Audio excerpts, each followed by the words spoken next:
watching my favorite YouTuber. I'm Chillmonger, live and alert from Toronto, Ontario, Canada.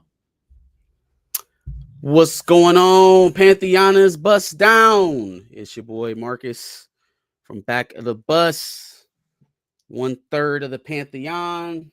I'm from a Friday. place in the world, and you're just from the bus. Like you're not even gonna say where. Oh, is it because the bus is Columbus? I'm from the bus. Yeah, there you go. Now you coming along. I'm from the Now dot. you got it. You from the where? The dot. Is that what they call it? Yeah, you never heard Toronto's name was the dot. Were you That's sleeping cool. under a rock? Oh, the six. Have you heard that one? You've heard that one. I've heard that one, unfortunately. Wrong generation. I'm sorry, Marcus. Yeah, y'all should really take that back. Y'all should really reclaim that. I heard people in Atlanta were mad, like they're the 6 first, and Toronto needs to shut up. That's zone 6. It'll be zone 6. Oh no. Well, again, I'm not from Atlanta, so let them tell it. I guess you guys y'all can scrap it out about that. Yeah. Answer this question that I put on Twitter. Which movie promotion track stands on top? All right. Actually, before I give you the 4 options I narrowed it down to, let me just let you freestyle off the top of your head. Movies that had a song related to it, and in the music video it was scenes from the movie. Like, what is the top best song? Any genre, any genre. Yeah, you can go Celine Dion, Titanic. Where do you want to take it? Yeah, Celine Dion, Titanic is up there. Armageddon. I don't want to close my eyes. That one. I don't know who that is. Because I miss you, babe, and I don't. I miss you, babe. Yeah. That was for the movie Armageddon. That was a movie song. Yeah, I thought that was on that soundtrack. All right. I remember Will Smith had the Men in Black Nod Your Head. That's not on my list, but I remember that song for sure. Or even the Men in Black SWV. You had the ending of Set It Off. I always think of that movie when I hear that song. I'll fly away. I'll find a way to get through. That one where they showing the montage of how everybody died and stuff. And you got all the lyrics correct too. Hey, broke clock twice a day. What else? Keisha Cole and Sean Paul for Step It Up. Fuck Step It Up. I sing, but I don't know the words. I know Keisha's part. A woman of my own, I got it going on, and like how I see you, and I don't want to be alone. Your illusion make me spam back and forth and up and down and left and right away. That one. If we can drop into the animated space, I can go Find Where I Belong with Hercules. When we go animated, it's all over the place. That's why I was asking where are we going here. Yeah, the Tarzan one with my boy Phil Collins. Yeah, there you go. Okay, yeah. Anime doesn't count. Back to live action. Anime doesn't count because none of those were the 4 on my list. All right, here's my 4 on the list. Actually, let me read the chat. I don't want to neglect you people. You guys are all here, messaging us. What's up, Groovy Fee and Naries and Blue and East Bay Jada, Jay. What up, Blue? Perfect attendance from the usuals. Zone 6 is just a section in the A. All right. Darius needs to answer for the Nicki Minaj heel turn. We took off her super chat little thing with the boys. I used to answer her heel turn. I know Darius. Darius is not gonna come on here and say, "Well, hold on, the jury is still out." I know where he's going. No, he didn't already killed her on Twitter, so I have a feeling I already know where his sentiment is going. It's just funny. It's just funny. Faith Evans, hopeful. Yes, I am hopeful for today. Take this music and use it. Let it take you away. That's a good one. Oh. Freedom Riders. My favorite movie. Yeah, no. Remember the Titans. Ain't no mountain high, ain't no valley low, ain't no river wide enough, baby. Was that already a song though? Yeah, that movie came out. Yeah, but most of these songs were already made before the movies put them in there. It just kind of synonymously known because of the moment. At least that's what I thought we were doing. No, I'll take it because I do synonymate. That's synonymate. I associate. Associate. There you go. Yeah, they're synonymous. There you go. Yep. Yeah, that's a hit song too. Like they had a couple of songs in Remember the Titans that they would sing and everywhere we go. Where else? Where else we going? Freedom Riders. I said right. Just any type of song that plays at the end of the movie where they got the fonts and they describe what happens to the character. I'm trying to more like end of movie montage, like singing situations. Is Missing You? Is this the song about Puff? No, I mean, Biggie. Because two of you said I it. don't know what movie we're talking about. Yeah. Isaac Hayes' Walk On By, Dead Presidents. I don't know this one. Good one. What movie? Dead Presidents. I don't think I saw it. It's about the military guys bringing the drugs back over after they left the war. Happy New Year's. Transformers, you got the cut. You got the power. I know the song because of Fatal J. I know it. Hello, Tony. They're all great. Powerline from a Goofy movie. We said, man, tell him, Josh. Tell him. When we listen to each other's eyes, we find a level to fall apart. I'm gonna do Powerline. What do they call it? A cosplay. That's gonna be one of the Halloweens on stream. You heard it here first. For the first time ever. We did the clips. Set it off. Ain't no way I'll do in a stream without talking about the Damson news. We can do Damson, but like we're gonna get there. We're gonna get there. Well, and what are we gonna say you haven't already heard? You know, for sure. Oh, for sure. We got an early super chat. Go ahead. Let's get it.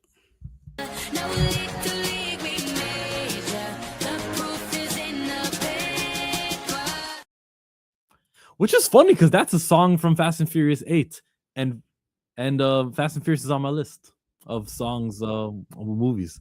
Not when I See You Again, that's up there. Arthur Rose, hello, $2 super. He says the best anime original soundtrack is Attack on Titan for me. Yes. I mean, for the sheer lack of catalog of animes, for me, it has to be Attack on Titan. So I'll concede that point. Yeah, I'm also someone who doesn't watch everyone. I saw Dragon Ball. I saw all the Naruto. I respect Attack on Titan. Naruto is gold tier status. Nothing beats that. Like I associate sadness and sorrow. That's the name of the song. And nothing beats Naruto, but Attack on Titan is great. Phenomenal. For sure. Sasageyo, Shinsei Sasageyo. That was it, right? The heart on the chest. I remember that. Thank you for the super. Oh, no. Dog, we left out if we talking about songs, epic songs. Yes. I mean, but you're not gonna come along with me on this one. What? Game of Thrones, The Reigns of Castamere. Like we could go. Oh, you could go. You could do Hunger Games. What's that song? Are you coming in the trees? They hung up a man. They say he murdered 3.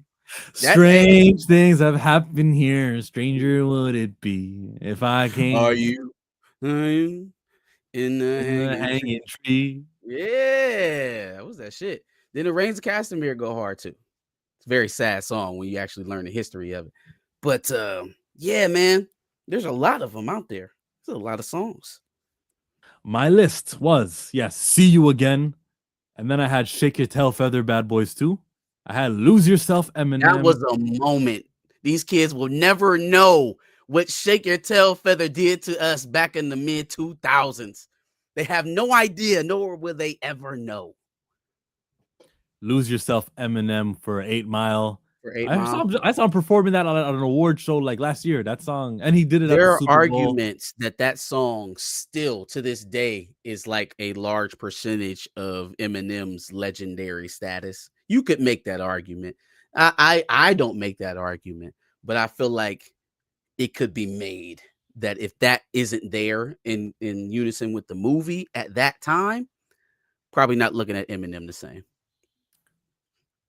And then Seal, Batman Forever, Kiss from a Rose. That's a banger. Epic song. I don't know if I associate it with the movie though. You didn't see the music video. Okay. I mean, again, I just don't know. Out of knee-jerk reaction, I think of Batman Forever when I hear that song. I hear you. I could be wrong. Chat, let me know. Am I off base? That was fun. Didn't think we'd go there. I got Tori and Rain Reloaded joining in. He'll be here. I think he's doing another stream right now, but he'll pop in. But we don't need him. We got supers.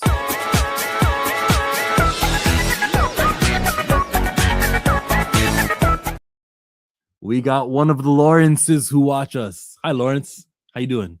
For the Doomsday Fund, he drops 10 on the stream. Appreciate you, brother. Appreciate you. Yes, very appreciated, man. Everyone, Lawrence, you need a channel so I can say subscribe to Lawrence or something. I don't know, Twitter account. Is this some way I can like pay you back because you're very giving. Thank you. Chillmonger would include a Diddy song in the list. Yeah, it is a Diddy song, but it's like Nelly and Murphy Lee is there too, and Diddy barely says anything. Now when I'm girl, I forgot he was even in that song. Come on, like I dance the way you fit in a band to the flow, take it low, girl, do it again. I'm gonna separate the artist from the art, right? And it's not like he wasn't Diddy back then too. Yeah, I mean, plead the fifth on that one. Shout out to the Hulkster, the Hollywood Hulkster, baby. Separate the art from the artist. And Jim Ross. Not doing that one. Not doing that one. Jim Ross hurt. That one hurt my soul. Devon and Maven. Fan, man. Yesterday, they talked about it yesterday and like gave every detail. This is what happened. This is who was there. This is what JR said. He was drinking when he said it. And we know that's truth serum. And he gave us everything JR did wrong. And and they said like he already had a reputation. All the brothers knew he had a reputation in the locker room. So like I'm gonna be inclined to believe Devon. To believe it. Oh yeah. Because first of all, that they don't. We're breaking kayfabe on a lot of things these days, but they don't do that. They don't come out and be like, "Hey, this guy's a racist, and this guy's cheating on his wife, and this guy." Like they don't do that. They don't dig too deep into the personal unless you've really opened them up or there's really beef between two individuals. So to hear it so consistently is really heartbreaking, man. Especially, I feel like I was just talking to you a few months about like, why isn't WWE like acknowledging his cancer battle or nothing? You feel like it'd be a easy thing to kind of just like do a tribute or I don't know, drum up some positive PR. Fuck him, I guess. Yeah. He just did commentary in Tulsa, Oklahoma. Darius was at AEW yesterday, and he saw it live. You said who was at AEW? Darius was not at All Elite Wrestling, but they were in Tulsa, Oklahoma, where Darius, the state Darius resides in. What do you think? Before you move on from that, because I got to catch you on wrestling while I can. What do you think about the call up placements? Javon Evans on Raw with maybe Obafemi and then Trick Williams on SmackDown. What do you think? I want the last two men in the Royal Rumble to be Javon Evans and Obafemi, or Trick Williams, interchangeable. Any one of them. That'd be crazy. That'd be nuts. It'll be signifying like no matter who wins this Royal Rumble, we've decided the future is now, and NXT is unwatchable, bro. I got Tavion Heights who I can watch, but really, there's really no skilled Black pro wrestlers in developmental anymore. But that's the point. TNA. Oh, TNA's got you got the guy, the champion. Yeah, the X Division champion, Leon Slater. Yeah, man. The man NXT was really they were putting up some good people here. A couple people 2004 got CW in the funnel, I think. What's that? You cut off. It was 2004 CW. What was NXT? There's just a lot of Black talent there. There still is. I'm not saying that Dark States isn't. One-on-one, Moesha, Parker's. You know what I meant. But yeah, that's the wrestle talk. Let's go to another super.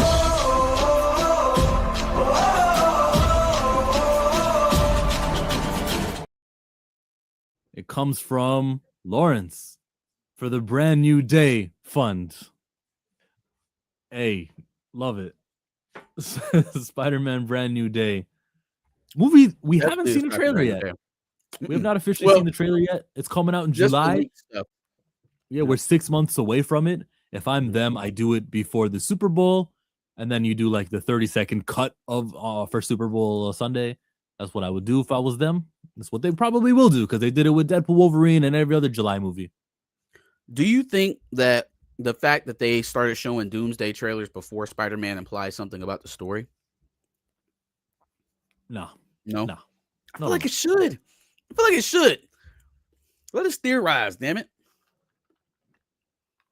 It's just a matter of marketing that movie and how many stakes are behind it. Devon Dudley low-key deserves it for that Reverend Devon phase he had. Hey, what if the guy booking it is the reason for that? Like he split up Bubba and Devon.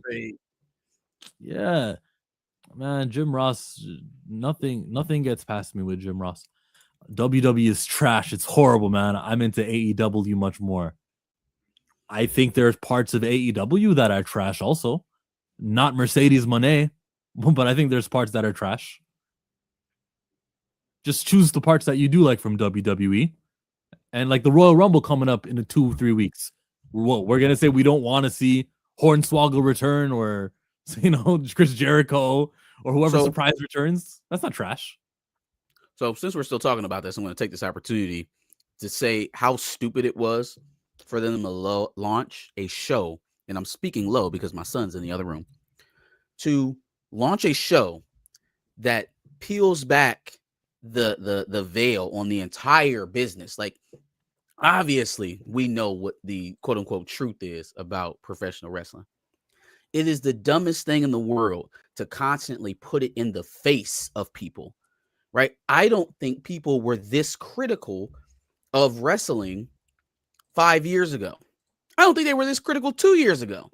And as we're getting more critical, as they're starting to break it down like an actual sport, you want to put a television show where you're explaining exactly how the sausage is made. You can't unsee it now. So now an already hypercritical product is being overanalyzed even more. And you're trying to monetize the X's and O's of it. Like, leave that alone, man. That should be a mystery because now we know exactly how stupid you are. Now we know exactly how you're making these missed decisions, and it's just like it's not necessary. I don't think that should be a part of this. And Wolverine agrees. WWE Uncut is a no-no for the business of wrestling. It's called Unreal. I agree with you got to preserve the mystery of it and not give that. That's the whole point. That's what we're showing up for. Yeah. If you're going to do this also, how about WWE Real? How about one that is completely kayfabe and you just follow these guys like they're really, I really hate that guy. That got under my skin. Oh, I'll watch that too. I'll watch that for sure. Everybody has a podcast now. Everybody's their real self when we're not seeing them in the ring. And it's taking us out of the thing that we are all trying to enjoy. They're like jarring us out of it constantly. Torian, what's your relationship with wrestling? Do you watch it? Not anymore. I haven't watched wrestling since I was in college. And I graduated in 2011. So Undertaker was still undefeated in 2011. Yeah, and the thing is, I had stopped watching wrestling for a little bit, but it was somebody I went to college with, and they used to always watch Monday Night Raw, so they kind of got me back into it for maybe like another year or two, and then I just stopped altogether. And it's crazy because where I work at, they the first year that I started working there, they had Monday Night Raw there, and it's crazy how all of it was set up. I mean, seeing it in person is one thing when you see it in person, but when you actually are working the event and actually seeing the setup before the show starts, it's crazy. Because what happened was, when I got there, they had all the curtains closed because they didn't want anybody looking inside. But I said, F that. I said, I'm gonna be a rebel. I kind of peeked in a little bit, and I saw this guy standing there, and he had on some, it looked like he had some Vans on, some cargo shorts, and a t-shirt and a baseball cap. And I couldn't tell who it was because his back was turned. But then when he turned around, it was Undertaker. And it kind of blew my mind a little bit because we're so used to seeing him in the all black, the hat, the tank top, the leather jacket, and all of that. So it was kind of crazy seeing him just dressed down as a regular person. But they were going over their script, like what they was going to do. And it's crazy because we was there to work Monday Night Raw, but they actually what they did was they filmed things for Main Event. Yeah. Then when they were done filming for Main Event, they took the curtains off. Then they switched the set around a little bit, and then they did SmackDown. Then when that was done, then they went into Monday Night Raw. So Main Event so Main Event, SmackDown were all pre-recorded stuff that they did. That wasn't live for whenever they did their live version. That was just something they just inserted in there. But the Monday Night Raw part was all live. That was what year was all this? live. This was back in like 2014, 15. Somewhere around that time. Was it around the holidays when it happened? It might have been 2014. That's my question. It was probably like a holidays edition or something where they had next week off or something. When they go through their holiday tours, they record in clumps that they get a little break. It might, you know what, it might have been, because I think it might have been cold around that time when they did that. But that was the only one I worked. But you know what's so crazy? I missed a major opportunity to work John Cena's last match. My job won the bid for the Main Event, which was John Cena's last match, but I didn't work it because I was supposed to go somewhere, but where I was going ended up getting canceled. So I was like, damn. I was mad because I was actually going to work that, because I hadn't worked a wrestling event in years. I said, but I would work that one, but then I saw it was on a Saturday, and I was like, I'm supposed to be doing something that day, but then it got canceled, and I couldn't go and add myself back to the schedule because it was full. So I missed out on it. Yeah, DC won the bid for his last match, and I didn't get a chance to see it in person. But you know it is. I didn't know they was doing that. TKO bid off the location for his last match. It was supposed to be Boston, and then Verizon Center or MCI, whatever it's called, the DC. Wow. What's it called? MCI Center? It's called Capital One Arena. It used to be MCI Center way back then, and then it became Verizon. Now it's Capital One. Oh, so I got every name but. I'm sorry. This is the most recent name change right here. Oh, where are we going to begin with this one? Let's have some fun. Let's go to James Gunn's favorite hip hop songs. Jesus. Oh, Marcus, I see you getting out in the trenches over there on Twitter. Oh, you know, I gotta get in there. You know what I mean? Y'all are going crazy over there, and I don't even know how some people popped up on my timeline, because I'm not following y'all. But Mirror by Night and Tina had like 75 notifications in that thread, just going all night. They having conversations so far down from what it started on. They ain't even talking about Black Panther no more. they was just gabbing. All right, my bad. Y'all go. It's all good. So it's a 3-man stream. James Gunn here. These are his favorite 2025 hip hop songs, and he goes, "The old guard is dead." He goes, "Sorry, I'm not even playing the right Instagram post. Hold on a minute. It wasn't that one. It was this one. You can't see because I'm not sharing." Tina said, "Don't talk about me without an invite." Her ears was perking. That's why I wasn't saying that bad. I'm just saying you and Mira was going at it. This is the one I was looking for. James Gunn's favorite indie songs. Copy, paste, and should be on screen now. I hope it's on screen. It is. Yeah, but this isn't the page I was looking at. I think I gotta log into Instagram. We'll do this next week. Forget it. Next topic. Let's talk about. He said, "F it, I'm not logging in right now. Let's put it to next week." Let's just do it next week, bro. Let's just do Cross, because I got to see the trailer. I did not watch it. Torian linked me. I tagged all of you. I did watch it. It looks very good. Like, I mean, great. Well worthy, because it got greenlit for that second season before the first season even started. I wouldn't be surprised if it gets greenlit for a third season. Oh, it's coming. It's coming. That is the closest thing to a premium series on Prime. The closest thing. It's higher quality than The Boys. It's higher quality in terms of storytelling. I feel like it's even elevated from Invincible. It is the premier show on Prime, bar none. For sure. And it looks like they threw them a bigger budget for this season too, just based on this trailer. Because they know what they got. Appreciate it, Lawrence. They know what they got. If you guys like his voice, subscribe to Torian Rain Reloaded to hear his voice all day. Someone actually twittered you and they were like, you got to review movies, and you said you don't want to burn yourself out. No, they were saying I should create do a YouTube channel that's just based on talking about movies or movie reviews. And I said I didn't want to burn myself out because it's like, because I got with the main channel, then I got my Patreon and everything like that. So that would be a lot. That would be a lot. That's why when I review movies, it's not like a lot of people don't know. I see a lot of movies that I don't review on the channel. There's only certain movies on that I will review, like if it's something I really, really want to talk about. Like when I did Avatar, I didn't even do a full-blown review. I just did a 3-minute short, and that was enough for me. Because they don't be wanting to hear about everything. They don't watch everything, so they don't want to hear about exactly. You did Sinners. You definitely did Sinners. No. Oh yeah. Well, see, the thing is, you know my audience. They was looking forward to that. Just like when the Michael Jackson biopic come out, they going to definitely look forward for. First of all, when that comes out, that might be a whole live stream. That I don't think I can conduce that to just a pre-recorded video when that movie comes out. That has to be a live stream for that one. Professor says the only black male lead I see on TV. You must be talking about Aldous Hodge playing Cross. I'm sure he's not the only one. There's the one on Paradise. Morris Chestnut plays one. Race swap. There's he plays Watson from Sherlock Holmes. Is that what that show's about? I didn't think it was about Sherlock Holmes. Yeah, unless I'm mistaken. I don't know. I heard it was about. I have no idea. I've never seen it. Yeah, that's the name of the show. It's called Watson. The Sherlock Holmes Watson, right? Hold on, I gotta. If it is, then I'm right. But if it isn't, I might need to watch the show. but Lawrence, there are other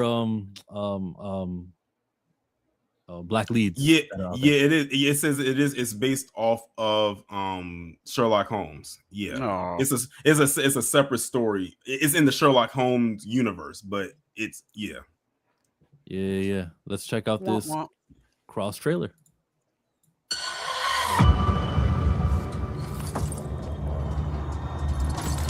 You know, it must be so hard for you.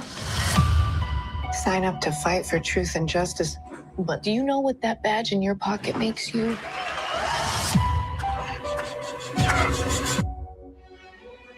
In this job, some days you are the difference. Don't you know no one alive can always There he is.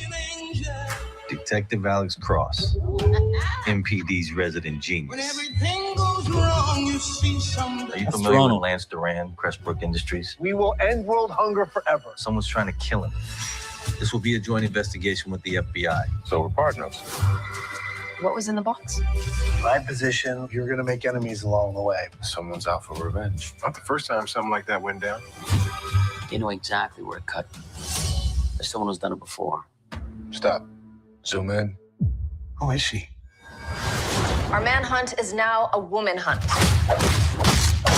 This killer doesn't make mistakes. Everybody makes mistakes sooner or later. We just need to find the right button and press it. Well, let's go press some buttons. There has to be an order, a plan. The fingers are the key. Uncontrollable rage. The fingers? What you got, sugar? She's killing everyone on that list. Oh Lord, please don't let me be misunderstood. And then sometimes again it seems that all With an active serial killer on the loose, don't you have a responsibility to tell the public? Alex, it's a bad system. Why can't I stop it? You can pretend that you're one of the good guys. How long did you know? I'm sorry, man. That is a dangerous miscalculation. Hey, Bobby. It's me against the whole world at this point. What happens next is up to you. Alex Cross, on the top! I hate these things. Please don't let me be misunderstood. I want justice.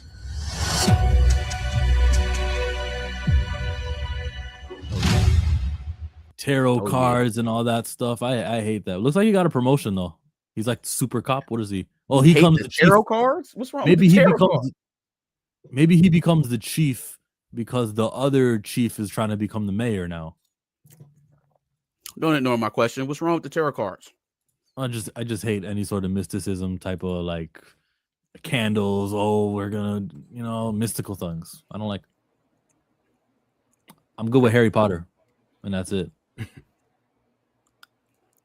I could say some things about that, but I'm gonna leave it alone. Planet Fanatics, mic check. And in comes Chipmunk's arch nemesis. They're each other's arch nemesis. Me and Darius are on the same team. By the way, nice setup. Oh I yeah, can't hear you. You're muted. back like you never left. You're still muted. Can you hear me? Yeah, we Right hear you now. now. Can't But hear you I now. think it's from your webcam, though. Yeah. Did you add me to the stage? Yes. Yeah, I wasn't ready. Let me see. I could remove you and you can come back later. Yeah, I'll come back because I'm trying to figure. Or he is removed. He got him off mid sentence. He said, yeah. Well, we got Alex Cross over here, the Aldous Haj. Don't do that shit.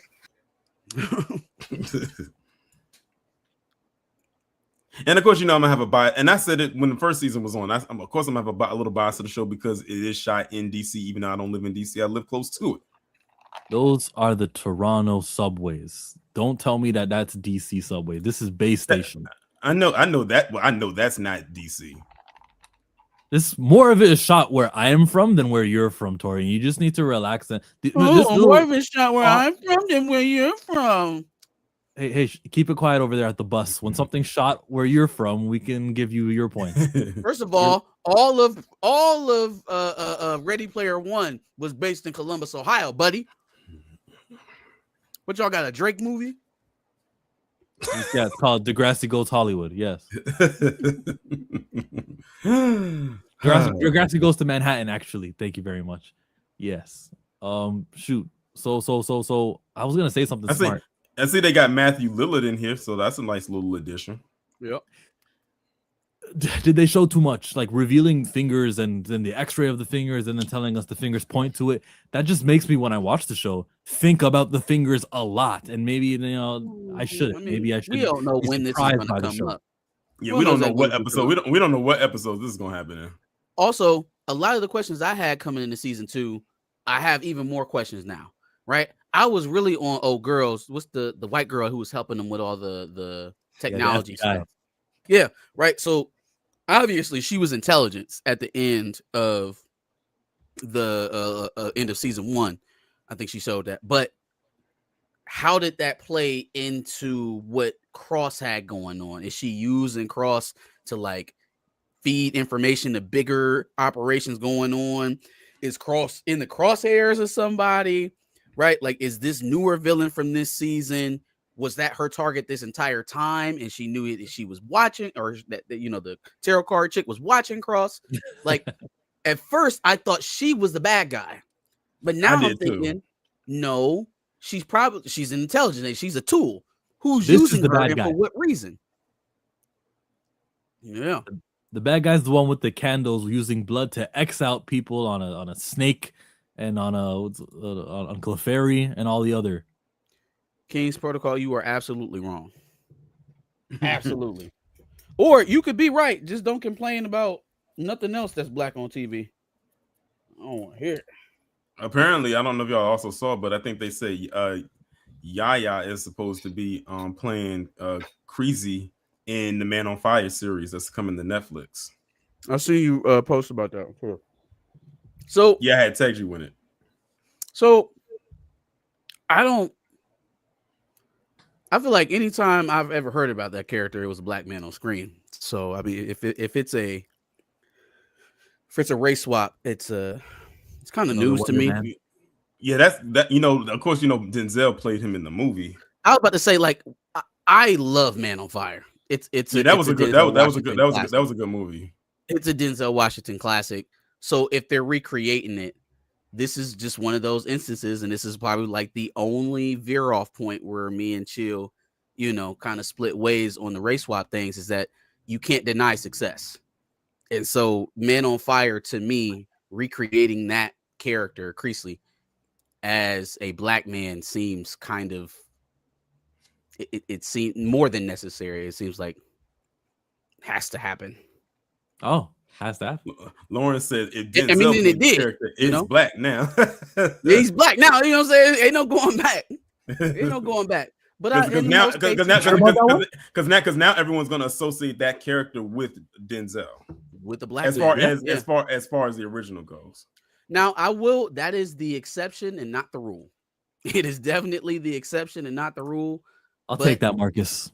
Yeah, that's where we at.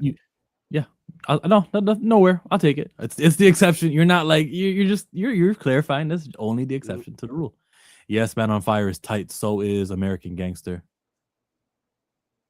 Yeah. Man on the run and a heart in the sling. Man on the run. Oh yeah, appreciate you. Let's go to a super tat.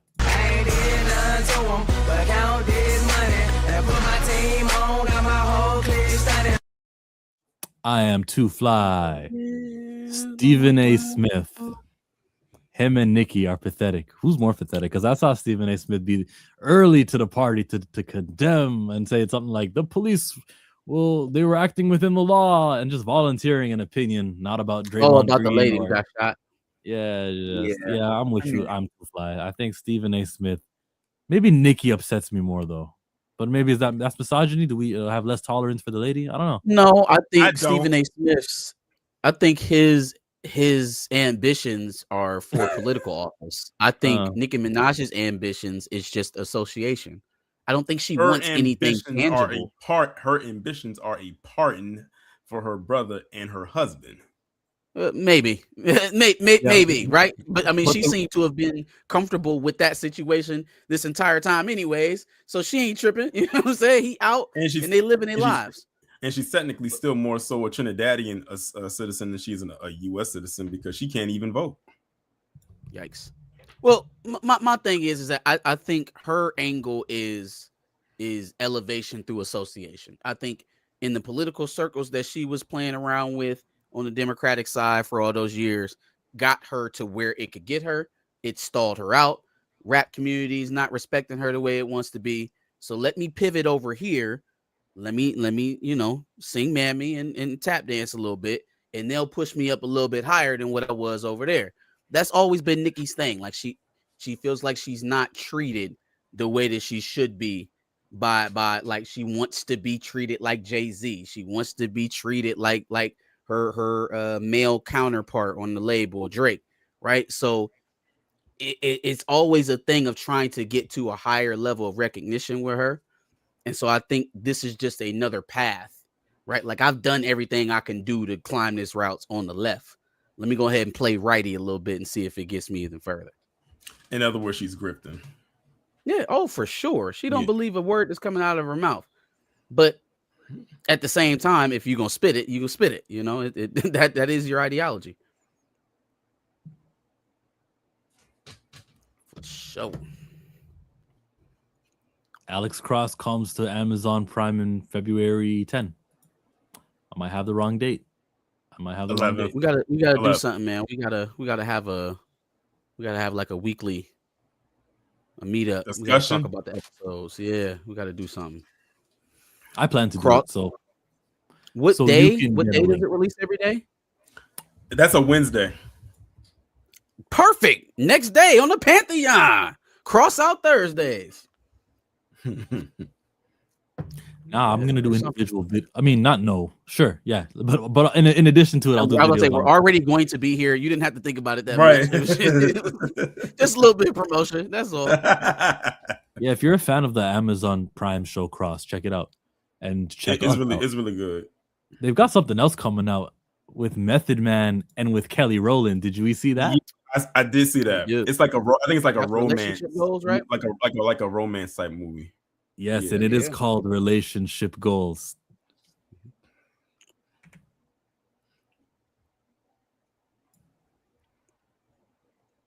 Whoops. There we go. Showrunner at MediaCorp. The question isn't who's gonna let me, who's gonna stop me. The higher-ups want to bring in another candidate. What? I didn't get the job. Now it's between me and Jared Roy. They have history. Like history? We dated, and that's why I have a list. College graduate, proper dental hygiene. What? I know what I want, and I know what I don't. It's good to see you. Those soulful eyes, that chiseled jawline, and those washboard abs. Whose team are you guys on? So let's hear your pitches for Valentine's Day. This book changed my life. It's about helping people succeed in love by using their faith. Leah, you're going to produce this with Jared? What? It's my story. She still wants me. Do you have feelings for him? Yes. Anger. I want this job, and I go after what I want. I'm panicking. You need to find your inner peace. Dating around might be fun, but I promise you, it's going to leave you feeling empty. What if that person's just empty? Don't listen to him. Ladies, this book is speaking to me. We all need to fix our aim. If I found someone who fit the list, and my aim is Think like a man. So Team Denial has entered the group chat. Word. I'm walking a different path now. Dating with a purpose. you're still a player. But I'm gonna get to know each other for 90 days. No pressure, no sex. Do you mind if I just... I'm gonna die alone. Did I tell you what Dan did? Is it worse than me getting ghosted? Not ghosted. Excuse me. We don't know this man. See you on the plane, Queen. People change. Figure out who is worth investing their time in. Is it hot in here? We are going clubbing, and we're gonna have some fun. You guys ready to bounce? Yes. Absolutely. I thought you'd never ask. What do you say we take the night off from being mortal enemies? One condition. We go back to hating each other tomorrow. Text from Candace Dancing Girl. Thinking about you, Big Daddy. No, disconnect. Don't leave her hanging, Big Daddy.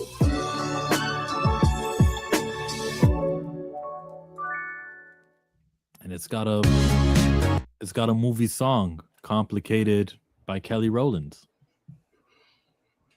Nice. I'm all for another a black love story. That's another type of movie that's missing when you're talking about like within a genre of movies. Like those type of movies are not out there like that. As a matter of fact, not to like change subject, but stay on subject. Halle Bailey got a romance type movie coming out in a couple months. Is that the thing she was shooting for Pharrell and some other people that it got stopped for a little while? I know it's a musical, right? And no, it's not a musical. It's like a romance movie, and I think they shot it overseas, if I'm not mistaken. I think the trailer's online too. If Chill wants to pull it up. Well, what's the name of it? It's called You, Me, and Tuscany. Oh yeah. I remember. Like she goes to like her is it her boyfriend's family house and just like ends up staying out there or something like that, and then meets a cousin or some shit. I forgot what the premise of it is. So let me get this straight. You mean some red? This is a month old. So let me get this straight. You mean some random rich white boy? He's Italian. Salute. So some random rich spicy white boy. I'm not there. And you think that that's a sign to fly to Italy tonight? It's not about him. He doesn't even live there anymore. But he told me about his big old villa just sitting there. Empty. Don't come calling me from no Tuscan jail.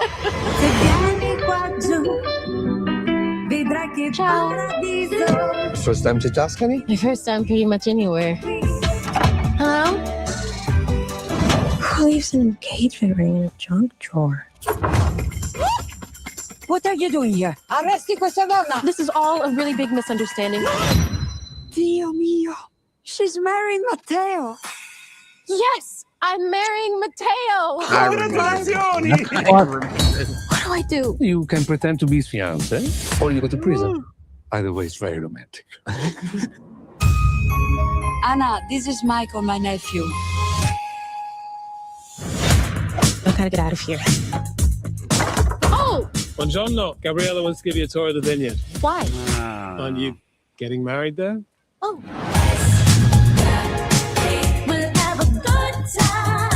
I used to dream of working in a place like this. You're a chef. You belong here. EDG is gonna hate this. Okay, you pretended to be the white Italian man's fiance, but ended up catching feelings for the black Italian cousin brother? Oh, this some Shonda Rhimes shit. It's like you just suddenly turned up out of nowhere. I gotta tell them the truth. You got this. Will your mama be coming? I don't have una familia. You do now. This is too much. You deserve to live your life the way you want it. Is that rain? Oh my gosh. You can eat, pray, and The love me, sizzle baby. shot.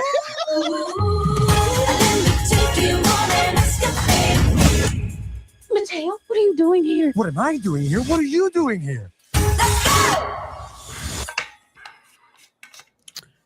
Story by Ryan Engel. Hey, Yeah. Phil Williams. I kind of prefer the premise of the first movie. It doesn't require anyone to be like a habitual liar. But I was gonna say when we got done with relationship goals, that movie feels like a movie that hasn't or a type of movie that hasn't been made in a long time, right? Like I see that movie, I think of Two Can Play That Game, The Best Man, The Wood, the what's This the is shit Think Like a Gabrielle Man. Union and what's that? Think Like a Yeah. Man. There you go. Think Like a Man is another one was like that. But like it's been a while, right? Since we've seen two black characters, two black love interests, you know, kind of working through relationships in life on the big screen. It's been a little bit. I think Lisa Ray probably was the last one with the Photograph. It was an okay movie, but yeah, that was. Oh, probably I know last it. The one with her and Lakeith Stanfield. Yeah, yep. It was all right. And you know how many years that's been a few years since that movie came out. Deliver Us from Eva was another one. Yeah, LL Cool J and Gabrielle Union. Gabrielle Union, man. Gabrielle Union at that time felt like she was like one of the biggest black female stars. And it just like at some point it kind of evened out. It kind of like leveled out a bit. But back then, boy, she was everywhere. She was the love interest on every black aspiring male actor back then. LL, Jamie Foxx, Morris Chestnut. I mean, it was a proverbial who's who's. And then she was gone in a flash. Like the Avatar. Flash like Dwayne Wade. I didn't pick up on it. How many of you guys saw on Netflix the brand new show His and Hers? I got to watch the first episode. It stars John Bernthal as the male, and on the lady side, Tessa Thompson. They're exes, right? Ex-husband, ex-wife. I've seen the preview. I haven't watched the show. Yeah, they shouldn't have given that away, that little twist in the preview in the trailer. But yes, they're together, and there's a relationship history there, and it's just a murder mystery, bro, and nothing too complicated about that. It's just murder, and Tessa Thompson's in charge, and she does her thing. I'd say watch more of it. How many of you have seen episode 1 of? I haven't seen it. I haven't seen it. Just came out today, so I mean I don't blame anybody. January 8th. It's funny you bring up like murder mystery because have y'all seen Wake Up Dead Man? Wake Up Dead Man. That's also it's the third one in the Knives Out franchise. Yes, hell yeah. Benoit LeBlanc. I enjoyed that movie. I enjoy the Knives Out movies. I honestly like all of them, like Knives Out, Glass Onion, and I like Wake Up Dead Man. I don't know what it is about Rian Johnson in Star Wars movies, but he is excellent when he's with these Knives Out movies. Like this right here, so good when he's not doing that. This is his lane. Like he needs to stick with doing these type of movies. Because it like if y'all have not watched Wake Up Dead Man, please watch it. Go watch it. Good movie. If you haven't seen Glass Onion, go see Glass Onion. Glass Onion was really good. It was really good. It was so good. And what I like about it is people think they can go into these movies and they're gonna figure it out. You don't figure it out. I promise you. You cannot. Every which way. It's like okay, it's like I know you're not gonna get me this time. You're gonna put this out there and make it seem like it's this person, but you're not gonna get me because I know it's not this person. I bet you it's this person, but then we be wrong. And by the time we get halfway through the movie, I just throw my hands up, wave the white flag, and said, you know what? I'm just waiting. Yeah, I give up. I wait for the reveal.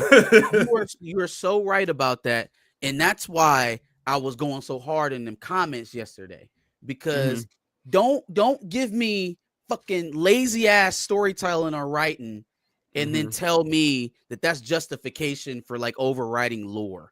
Like, what Rian Johnson does in his movies puts other creators to shame because he's leading you in certain directions without saying it, without talking, without, putting it front and center or zooming in on it or hand holding you through the steps. He leads you there by what you think you picking up on your own. And then all of a sudden he turns it on his head and we're going in a completely different direction. It's masterful. And then I have to sit up here and argue with folks. Well, technically, and Rich, shut up. Tell him to write it better. Tell him to write some shit like this. And then on top of that, like not only that, but Rian Johnson, it's like I don't know how he does it, but he manages to get some of the biggest top actors to be in his movies. And I'm not talking about getting 5 people. He'd be giving like 10 people at a time and just Josh putting them Brolin, in. Glenn Close, Mila Kunis, Kerry Washington. Kerry Washington was in this movie. Yeah, man. Yeah, it was Jeffrey Wright. Yeah, he was in there. They did American Fiction together. He was a producer on that. Yeah, American Fiction. Yep. Yeah, but Rian Johnson, these Knives Out movies, this is his lane right here. Like this is what works for him. No, Star Wars has made me not want to support this dude. If I didn't see American Fiction first and then the credits rolled and it said Rian Johnson, what? Which Rian Johnson? No, he only spells his name that way. It's got to be that Rian Johnson. If I didn't see that movie and I knew it was he was in charge of it, I wouldn't have given it a chance. It's a good movie. We'll see that. Look, there you go. You ended up watching it anyway, and it was a good movie.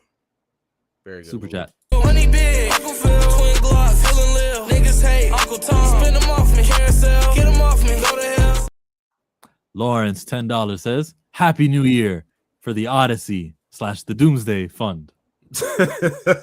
Appreciate that pot gonna be weighed down, by the time those 2 movies come out. Man. Also, when I went to go did any of y'all go see Avatar Fire and Ash?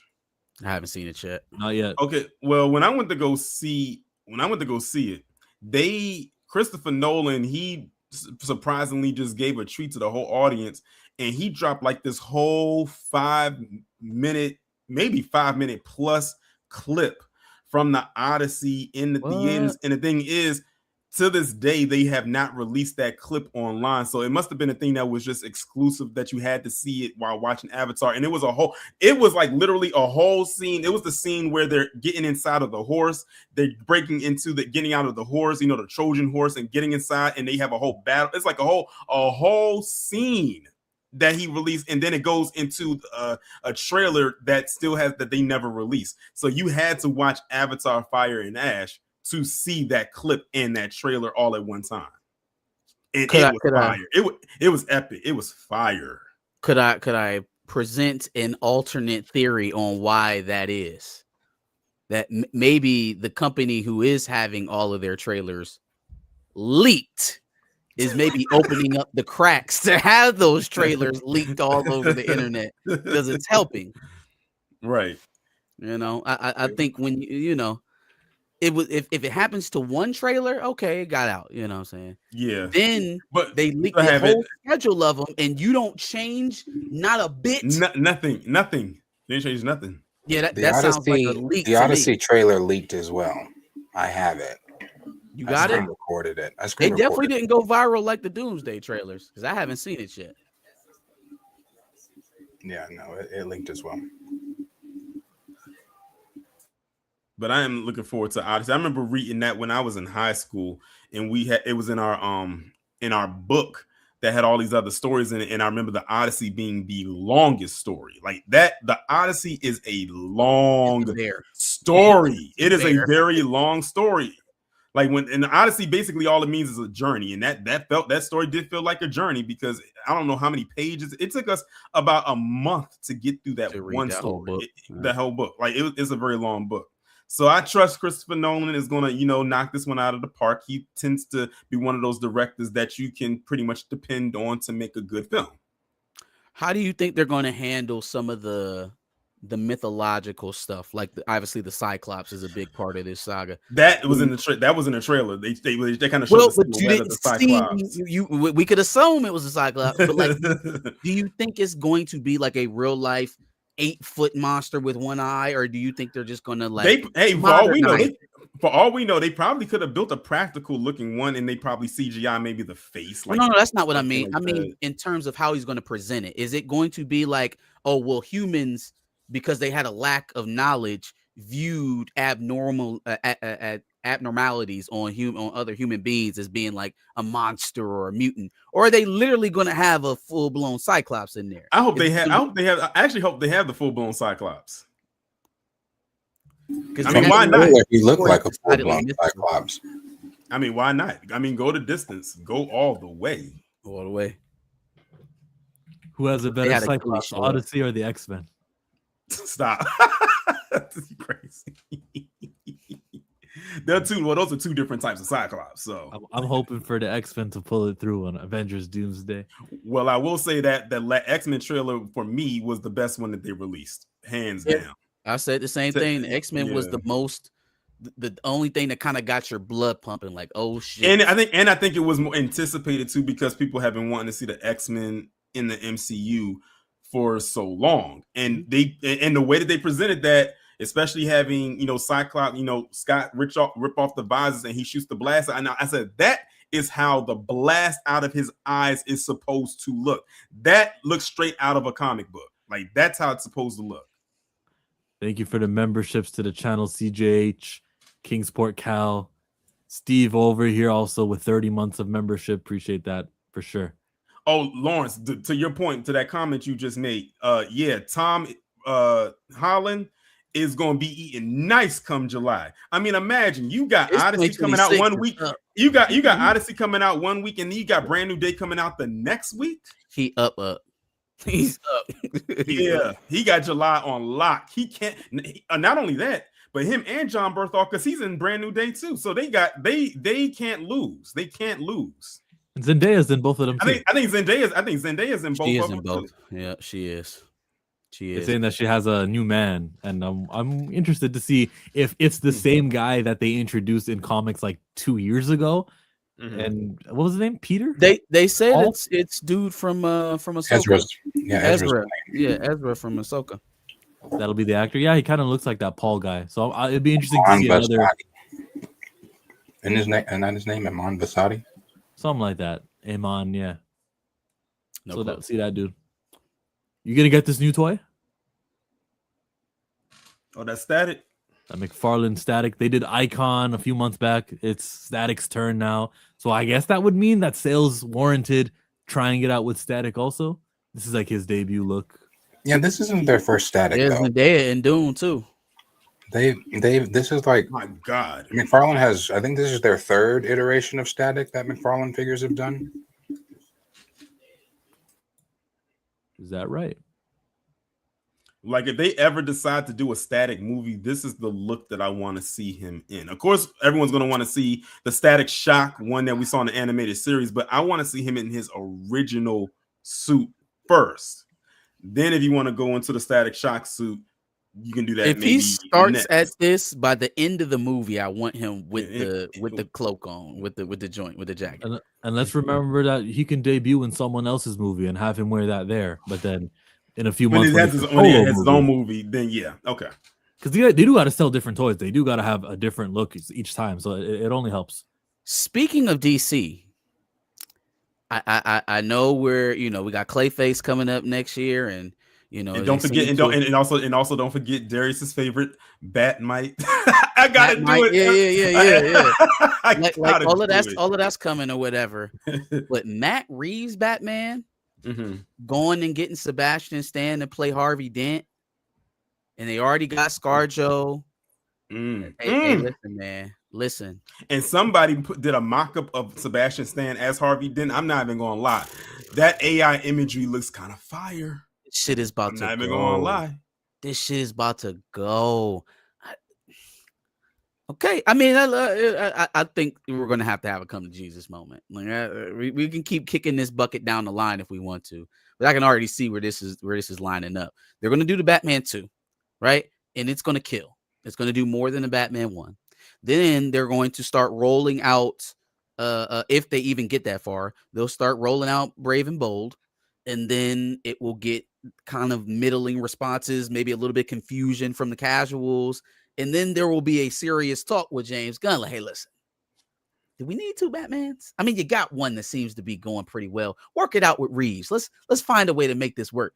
Because this is not, Mr. Cut the check and walk out the door Zaslav anymore, or at least it doesn't seem like it's going to be. I thought you meant it's going to be some folks that's going to be, he has to actually report to. So why...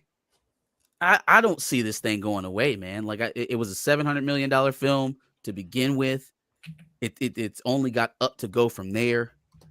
And I really appreciate Matt Reeves' vision on Gotham in general. So I don't know, man. I never really thought 2 Batmans was going to work. I think it even less than now. Yes to Mr. Freeze for sure. I would like to see Mr. Freeze, especially in this with the technology we have now. We ain't going to talk about that one back in the 90s, but I'm talking like with the stuff that we have now, what Mr. Freeze could look like. I mean, there are so many dope designs concepts they can have, just how they can have him look. And then also with the effects with the ice and the gun and all that, like a lot of the budget will go just into his look and design alone, and probably the CGI that goes along with it.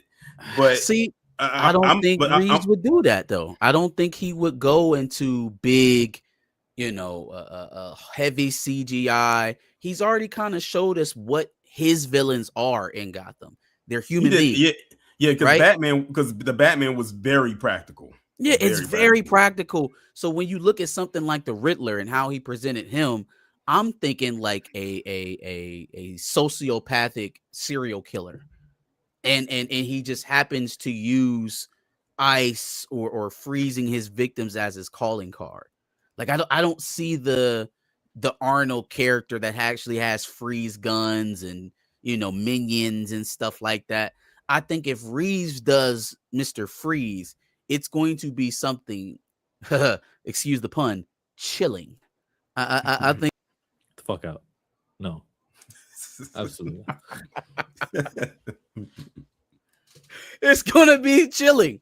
I think it's gonna be like a more towards the horror side of things, or at least the killer side of things, slasher, serial killer. Wasn't Hush allegedly supposed to be part of this Batman 2 movie? Wasn't it Hush? I don't know. I heard that. Did you? I don't know. Yeah, I don't know.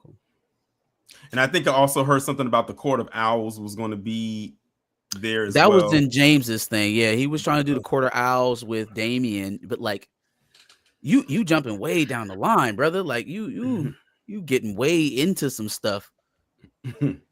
Bruce pop out with a whole kid. We're gonna be like, man, where's Dick? Pause. where's Robin? The other one. But I guess we'll have to see what we gotta see what the future holds. Yeah. I just thought that was interesting. Super chat. That part, I just want the paper. That part. This one comes from Jay the Informant. $2 sucker. Batman 2 needs to bring in the big guns. Penguin. I'm sure he'll make an appearance. I don't believe that they won't do what's Miliani's character's name again? Sophia Falcone. Falcone. Yeah, Sophia Falcone. I don't think they'll snub her and Oswald. Like one of them, just based off the sheer popularity that the series got. I would like both of them, but one of them has to appear. And maybe that's a perk of that show or the movie taking so long that they got to get the feedback. And it's not like, too late, we already filmed Batman already. Yeah. We didn't know. You know, that's why T'Challa died in Infinity War, because they didn't know. But you know, they can film or write in some extra scenes just so that they say that it had Falcone and it had Penguin. And that's why I like when they did Penguin, that they didn't have any like major references to Batman in that show. They let the show stand on its own, and you didn't see anything Batman until the very last shot when you saw the signal go up into the sky, and then it cuts off. You like that stuff? I hate that stuff. I like it. All the inclusion. We're in the same city. That movie matters, and he's gonna appear here. They mentioned it, right? They mentioned stuff from the Batman movie, like when the Riddler had the flood. When the flood, because that's what happens. That's why the city looks the way that it does. Because it was just impressive that he was able to tell a coherent story about a DC villain without acknowledging the star, without acknowledging the face. That I will say that was one of the more emotional parts of the show, was with Vic's story when his family died because of that flood. That was definitely one of the more emotional parts of the whole show. Jeff Snyder says Gunn is casting Wonder Woman currently. This man can't focus. I'm not surprised. Why wouldn't he be casting Wonder Woman? Man He can't focus. So he's supposed to only do one thing at a time? No, but dog, why did Wonder Woman should have been cast before we made a Clayface movie? Wonder Woman probably should have been cast before we made a Supergirl. If we just keeping it true. So like the fact that we still don't have a Batman, we're casting a Wonder Woman, we trying to hammer home Superman and his whole arc right now with him and Supergirl going back-to-back years. It feels like a lot. There was an easier way to do this. We need a Batman horror movie where it's the criminal point of view and we see Batman as scary. Isn't that what Clayface might be about? That's assuming he even shows up in Clayface. Right. And if he does show up in Clayface, and this is just what I'm thinking, it's going to be one of those things at the end where they're like, hey, Batman lives in the same universe that Clayface only exists in because of Batman. But you won't see that till the next film. The next what film? The next Clayface film? Either Clayface film or Batman. I doubt they're doing a second Clayface, but the Batman movie. We planted multiple movie arcs for Clayface. And oh, by the way, we're getting to casting Diana. We're getting to it. Clayfaces. He's moving quickly, though. Man of Tomorrow started production. Cool. Yeah, a movie I actually care about with a superhero I care about. It's great. Yeah. I was about to say, cool. So you can't wait to see Cars or L. I'm interested in it, but it's not. I can wait. I feel like that movie has to do so well to be considered a success. Like if it comes in just about where Superman was or a little bit lower, I don't know how you call that. What'll be crazy is if this movie actually did better than Superman financially wise. I think that would be positive momentum for them. I think that would be a sign of growth. If they could take a auxiliary character and grow the audience based off of what you just saw in the summer, that's positive for me. But I don't know if that's possible. Under Netflix's guidance now, does it matter if it does good in the? Because I think with Netflix, are they more looking at hey, once it's done in theaters, it's going to do great here on our streaming platform. I don't think because this movie's coming out next year, at least Supergirl is. So I don't think that they're it's coming out this year. This year, sorry, 2026. I forgot what year we're in. But I don't think Netflix will have they can't start making moves at Warner Brothers until their deal is approved by the FCC. So they're not calling any shots on the stuff that's coming out this year anyway. Now, Man of Tomorrow, maybe potentially. They over there floating the idea of 17-day windows for the movie. So here's that. There's that. I feel the hype for DC had died down. Gunn needs to bring the heavy hitters out because Marvel's getting the control of pop culture again. Thank you, Johnny. Now, Wonder Man is not about to do that in January. So if we just apply a little bit of foresight and think about the duds that Marvel has coming, and I know we're all jizzed. Oh my God, Cyclops was in the trailer. You sound like me now. They're about to lose some of that high fan morale, and Supergirl comes before Spider-Man, and it might be good. It might make people care. Lanterns will be next. If these things are good, Damon Lindelof is a phenomenal writer. You said they're losing the morale because of Wonder Man? Yeah, Wonder Man will bring morale down. Not just that one. There's other duds that they've got coming. I forget the whole slate, but there's a whole bunch of, I'm not watching that on their slate this year. Yeah, I mean, I don't know if Wonder Man brings morale down, because in order for the morale to be brought down, wouldn't people have to be watching Wonder Man? That's the point. Like, if they're putting out content that people are apathetic towards, they don't move any which way when it comes out, that doesn't project well for the major big time enthusiasm you need for a film like Doomsday. I don't feel like, I don't really really kind of I've been arguing this whole time is where's the enthusiasm coming from? To be honest, I don't think that I don't think anything coming out outside of Spider-Man that's on Disney Plus coming from Marvel has any effect on the excitement for Doomsday. To the general audience who are not going to watch the movie, yeah, 100%.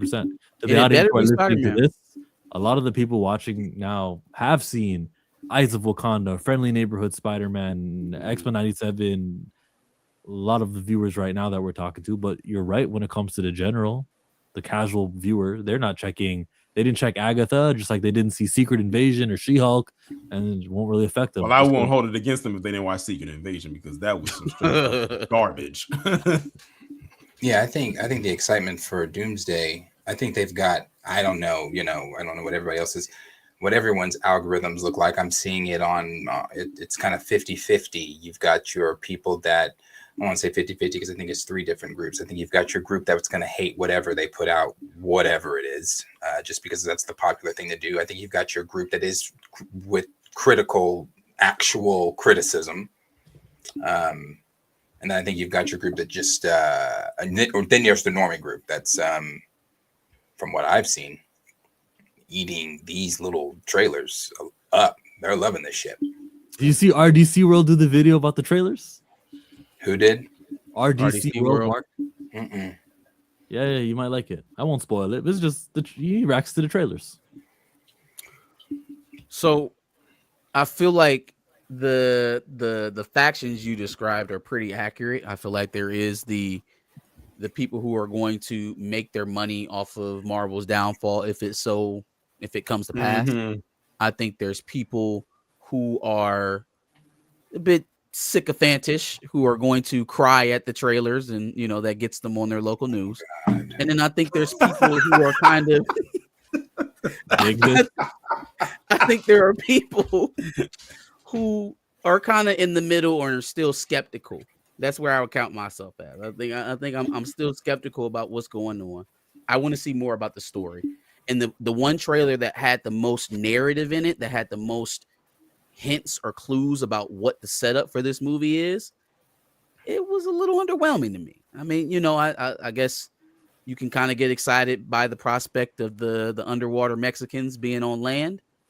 But everything else in that trailer was just kind of like, all right, well, cool, I suppose. You got your Ben Grimm, which was the least seen character in the Fantastic Four movie that underperformed. You got Shuri Black Panther, which was part of another dud. Not that we don't want to see Shuri, but you got to call it what it is. It was part of Wakanda Forever. And then you got King M'Baku, right? It's just not. I would have liked to have seen this meetup that they did with some of the other characters that they chose to do the background stuff on. So the first couple trailers when we got so-and-so will return, so-and-so will return. Imagine if Steve's sitting there holding his baby and then all of a sudden, goddamn Bifrost burns in his front yard and there's a go Thor. We have to go, old friend. or something like that. That's a little bit more impactful to me than M'Baku and Ben Grimm shaking hands. I'm just, it's just me. Well, it also said Steve will return, not Steve, Peggy will return. The only one who got an "and" will return is your girl. The enemy of representation is quantity. It didn't say Thor will return. One guy. X-Men will return. I guess that's more than one guy. It's a group, but we know them to be one brand. It went Wakanda and the Fantastic Four will return. It definitely didn't say Black Panther, did it? Maybe it did say Black Panther. I thought it said Wakanda. It said Wakandans. It said Wakanda. Wakandans will return. The enemy of representation is quantity. They will always put 1,000 people into something and say, "Look, we're doing representation. Yeah, look at us." I mean, it doesn't have to be, but in this instance, it seems to be. I'm only talking about this instance. It would be the worst mistake ever to kill off Toby. No, it wouldn't. He's done his service here. We had the nostalgia appearance with Toby in the last movie. Well, why does Toby have to die? Hold on, man. He's an Elseworld Spider-Man right now. Why we got to kill off Toby? It's a new era. Leave him alone, bro. Okay, we better off some of them Fox X-Men then, because they've been done with. We've been done with them. We moved on to a whole nother generation of X-Men, and we was done with them too. Let's not try to rewrite history now. Like, we just been fiending for these Fox X-Men. They gave us a laundry room full of trash for a while, and it was a few hits in there, and maybe we're still nostalgic over the memory of them, being some of the first superhero movies that we ever saw, along with Spider-Man and stuff like that in the early 2000s. Yeah, and Blade. Yep, and Blade. But we got to keep it funky about what the performance was and how the reception was when those movies was coming out. That's what I found it very interesting that, yes, the X-Men trailer is the most exciting. It was the most exciting to me. It's the one that got the most buzz and most people talking about it. But when we had that in the theaters and Fox was running it, we couldn't stop talking about it negatively. So again, it's just part of my continued skepticism. How much is this internet fever around the trailers going to translate to people walking in the door? Yeah, but also with that, I think that, the people, when the X-Men were in theaters and people were dogging it at that time, that was under the Fox regime and under different who was that, Bryan Singer, under Bryan Singer and under things like that. Sure. People, at least I would even think the normies know who the Russos are. People know what they're getting with this. And I'm not at the place where I'm jumping up and down, excited, ready for Doomsday quite yet. But even these trailers, I'm going to give credit where credit is due. These trailers have been, minus that Steve trailer. These trailers have set the tone for something's coming. It's dark. It's the cinematography has been better. It has been a better look than what you have gotten in the past 5 years. And it's all because of who you've got at the helm of this. It's the Russos. And I think they also have to release the trailers in the way that they're doing because there hasn't been a lead up to a Doom as far as movies go because of everything that happened with Jonathan Majors. Because remember, it was supposed to be Kang Dynasty. That was the lead up. But because everything that happened, now they gotta okay, we don't have no movies we can just throw out there because this movie's about to come out. So let's just drop these little pieces of trailers here and there, and that'll be our lead up. And they gotta rely on that. Yeah, I mean, you kind of taking the thought out of my head. Like that's exactly what this is. Like it is the lack of buildup that they've generated from all of the films they've been releasing over the last couple of years. Can you make up that difference in teaser trailers? Because that's what we're talking about here. Like, we're talking about the four teasers. They're build up in the Super Bowl teaser trailers. Can you I guess okay.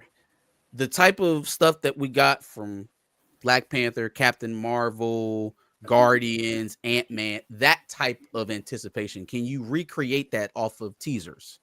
Absolutely. Okay.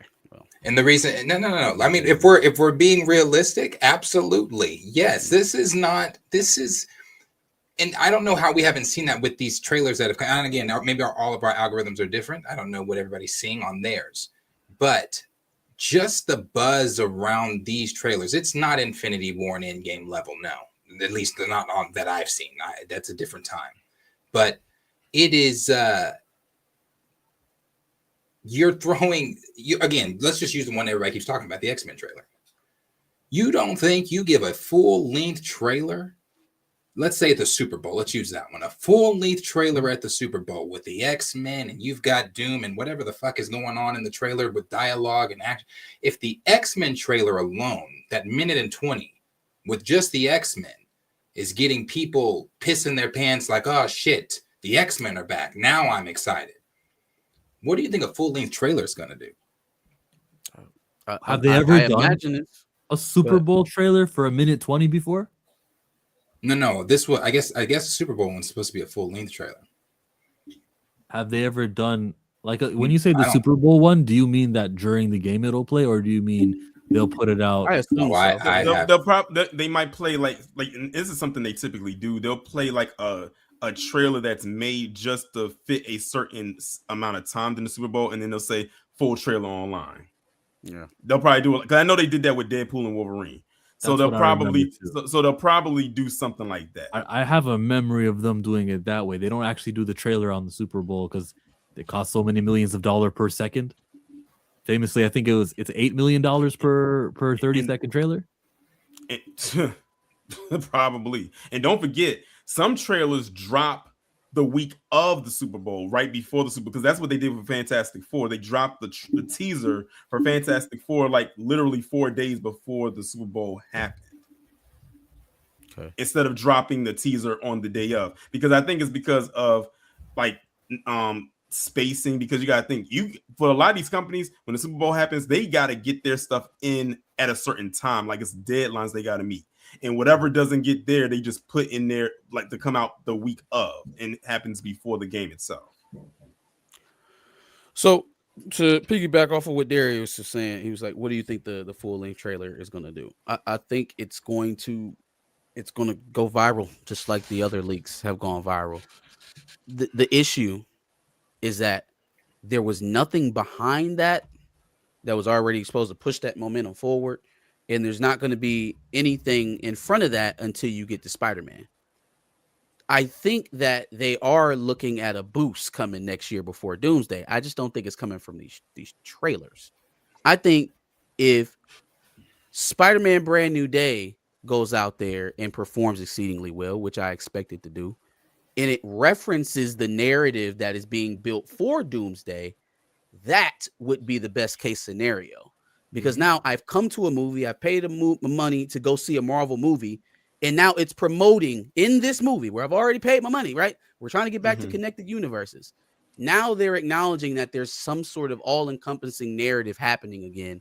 I'm reinvested. I will come back and see the next movie in this anthology.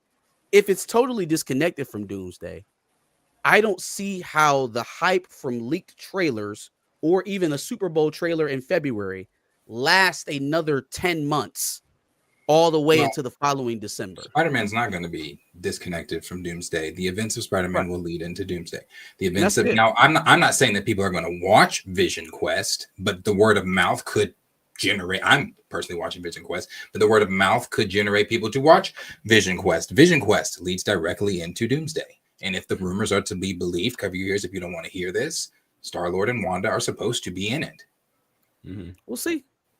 We will certainly see. And I also believe, and also believe they're probably going to drop possibly a trailer, another trailer for Doomsday ahead of Brand New Day. Probably. Okay, so now how do we? Okay, so we have 4 teasers, and some of the teasers I don't think is actual footage from the movie, so that's probably saving them a little bit. Then you're gonna have a full length trailer before the Super Bowl, and then another one before Brand New Day, like a different trailer. Okay, now I don't like it. Now you're showing too much. Because you gotta think like the one that they drop at the Super Bowl might be an official teaser trailer. We've gotten 4 official teaser trailers. We don't need another teaser. These are teaser trailers highlighting characters that are going to be in the movie. But this teaser trailer that might be an official one might be all different footage, and this one might be Doom Center. Like we haven't seen what Doom looks like yet. Technically, I don't think we got room in between promotion and showing too much for 2 more trailers on top of everything we already showed. But look at also the gap. What if the trailers, like you said, aren't What if these are just things that they've shot for like this purpose, just to? Yeah, I think just the only ones that are connected to the movie is probably the X-Men one and the one with Shuri and the Fantastic Four. Yeah, now I believe that X-Men one because those are specific shots from. It would from be the behind the biggest scenes photos. fake out in film history if that Cyclops scene is not in the movie. I might find a dirty diaper to throw at the screen. Tina actually just brought up a good point because I completely forgot about CinemaCon because CinemaCon is in April, and they usually CinemaCon usually drops a lot of trailers for different movies from all types of studios during that event. They got to choose when very strategically, right? Like we can't hit every single one. We can't hit the Super Bowl and CinemaCon and right before because we're literally we're either shooting new stuff for the trailer specifically, or we're giving bigger pieces than we ever wanted to give of the movie in the promotion. Well, here's the thing. Here's the thing with Doomsday, because it's coming out like much later like all the way at the end of the year. They have a whole lot of time to really market this movie. They have a whole, practically, like you might as well say a whole year to really promote this movie properly. Of course, we know we got the little teaser that they're dropping right now. Then, of course, you know what the Super Bowl is most likely going to be one there. And then that still was like what, February, March, April, May, June, July. So that's what, another 6 months, 5 to 6 months in between. If they wanted to drop a trailer ahead of Brand New Day, that could be one trailer right there. Then they don't have to drop anything else until a couple months later, like leading up to the release, and that could maybe be a final trailer. But then again, I don't know how they're going to do it. I'm not on Marvel's marketing team, so I don't know how they're going to market this. Hopefully it's marketed well. I'm sure that it will be. The budget for this movie is like absolutely astronomical. You run a risk of not turning people off, but giving too much of the movie gives people reason to be like, oh, well, I can wait. You know what I mean? Like it doesn't. I agree. I feel like, you know what I mean? I feel like some of the criticism I've had over Disney's marketing over the years in terms of their trailers is that they put too much of the things that are going to excite you when you're actually watching the movie in the trailers. Like there's an art. There's an art to creating the trailer. You're supposed to get people excited about mundane things in the trailer, so that when they finally get into the movie, you can show them the actual stuff that you took a lot of time to spend to put together. Well, we got to see the movie to know if what they showed us was mundane or not. That's fact. I mean, that is. Also, I already conceded that some of this stuff in the teasers early probably isn't in the movie, and I understand that. But we talking about 3 more trailers to come out. And also, like someone said, I forgot about Comic-Con too. That's Comic-Con, CinemaCon, Super Bowl, and Brand New Day. So 4 more times.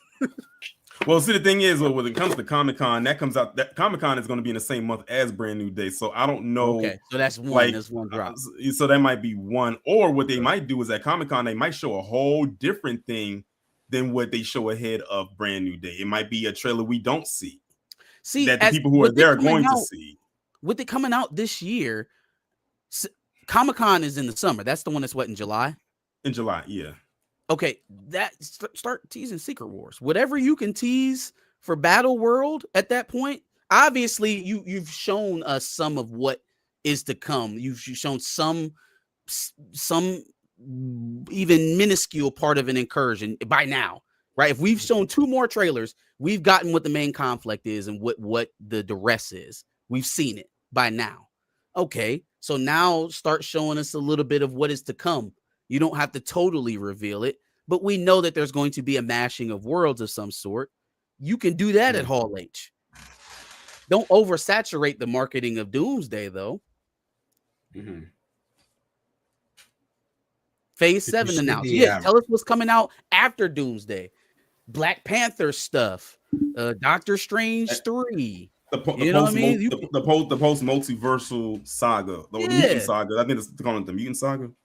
That'd be different because Endgame came in April 2019, and then July Comic-Con was when they said, here's phase 4. They wouldn't give you phase 7. Things after Secret Wars, they wouldn't tell you about it. It's not a pattern they follow. What else would they do at Hall H, though, then? Because Doomsday. You skip, so your whole entire Hall H panel is consumed with Doomsday after you've been marketing it to us for this entire time. I'm like, how are we not giving up too much at this point? I'd remind you, Marvel Studios is doing like 5 other things we don't care about the next year, but Doomsday is just the one that we do care about. Or they might, because with Comic-Con and it being released so close to Brand New Day, they probably gonna have something exclusive with Brand New Day there, even though it's about to come out. They might just have something for the people that's Has there. Sony ever done that? Has Sony ever done a Hall H deal? And the only reason I'm saying this is because we just know Ryan Coogler just did an interview where he asked for Kraven and they told him fuck no. So is Sony gonna play ball like that with Marvel? We're already giving you Spider-Man. We don't have to do shit else. We don't got to show up at your little cons and have him dance around. We don't got to do that. We know people are going to come to see our movie for Spider-Man. We got the billions to prove it. I mean, it behooves them. No, it does help. Yeah, they're gonna make more if people are excited and he engages. Oh no, they can keep. They can keep. They can keep. If there is a Morbius 2 and Madam Web 2, they can keep both of those. Good Lord, God damn it! Both of those. The fact that they're working on anything other than a Spider-Man movie or something related to Miles Morales still blows my mind.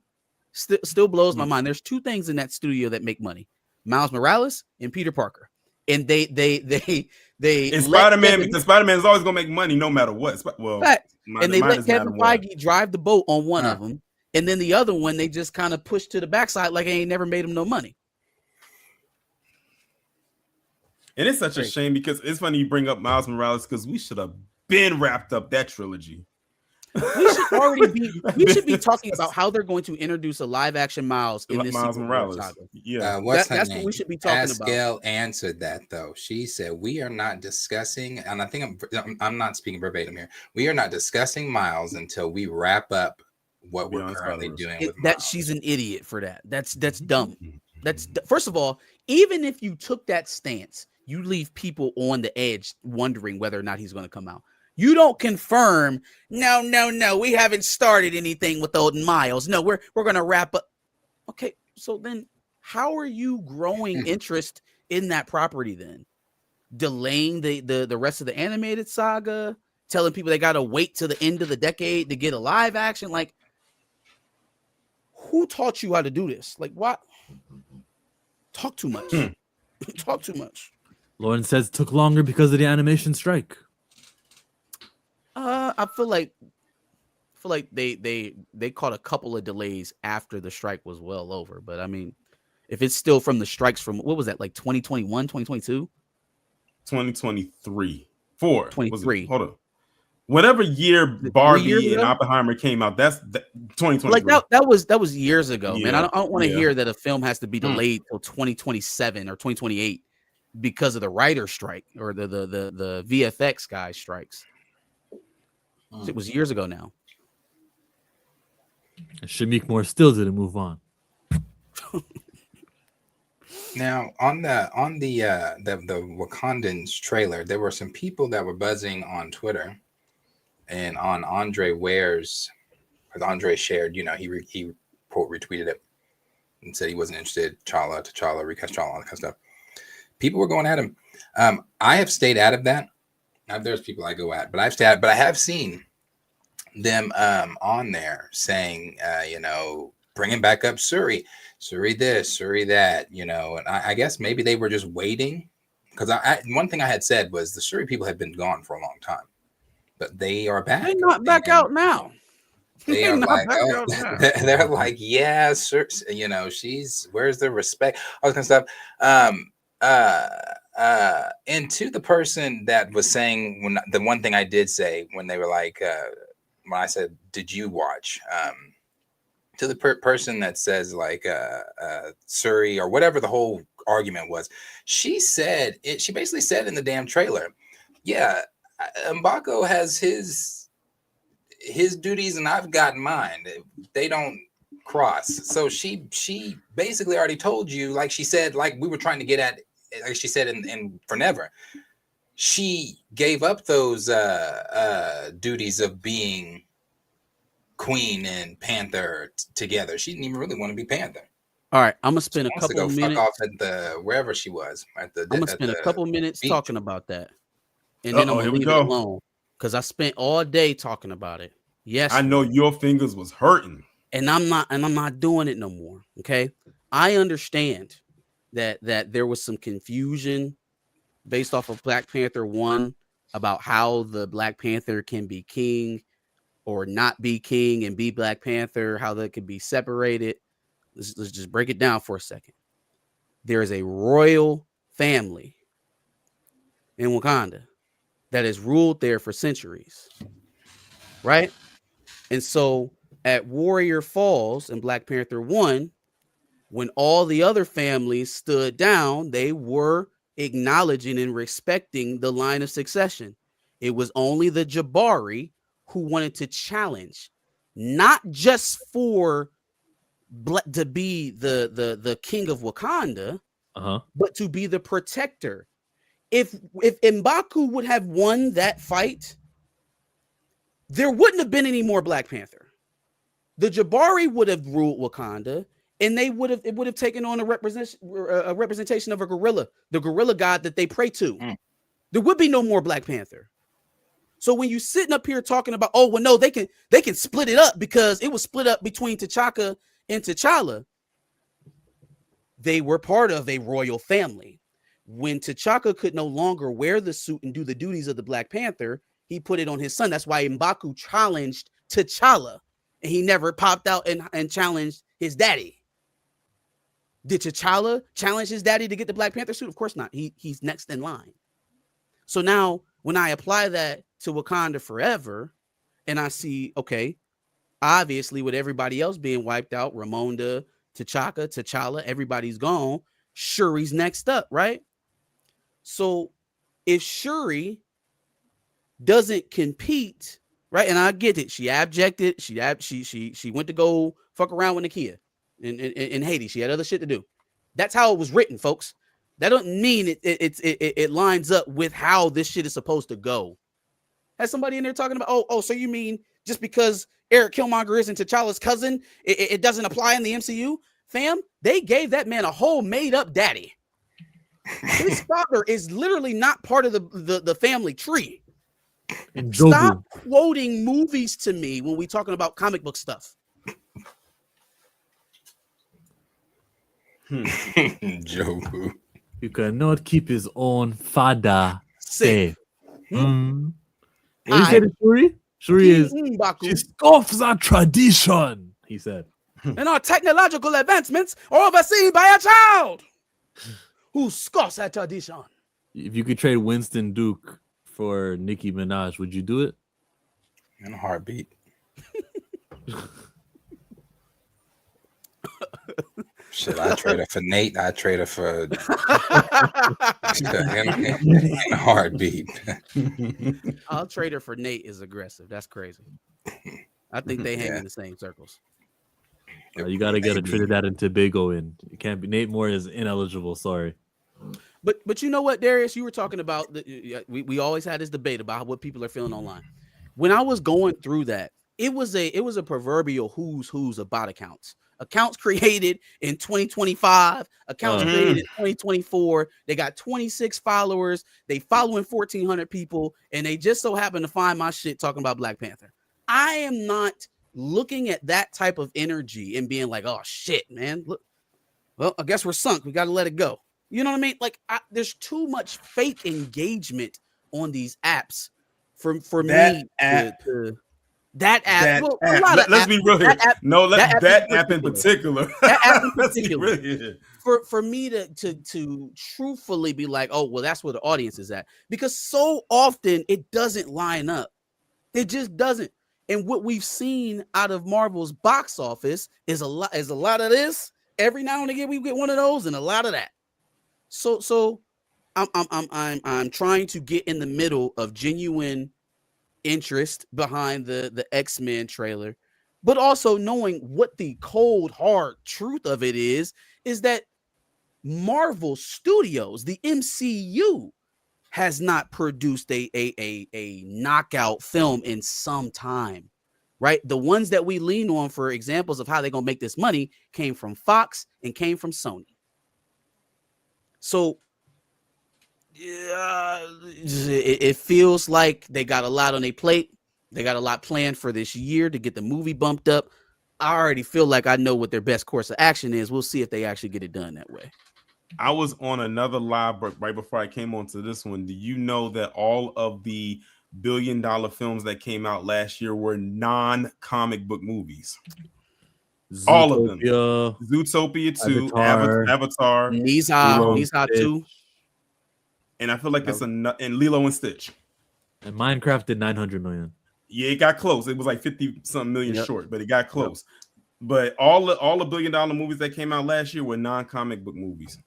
Now, when I the saw something MCU also interesting about billion-dollar movies. I'll change the subject to a John Campia video. So you go first, Marcus.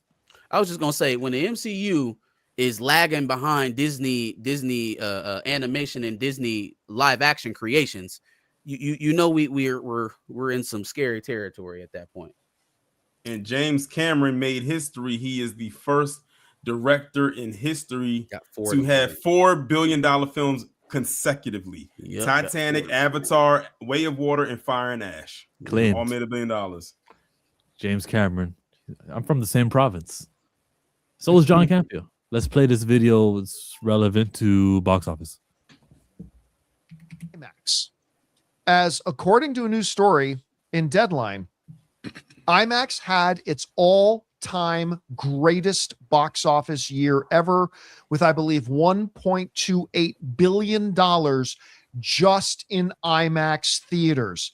To put that in perspective, the overall box office for 2025 was about 8.6, I think. 8.3, 8.4, 8.5, 8.6, somewhere in there. You're talking about IMAX, which has what?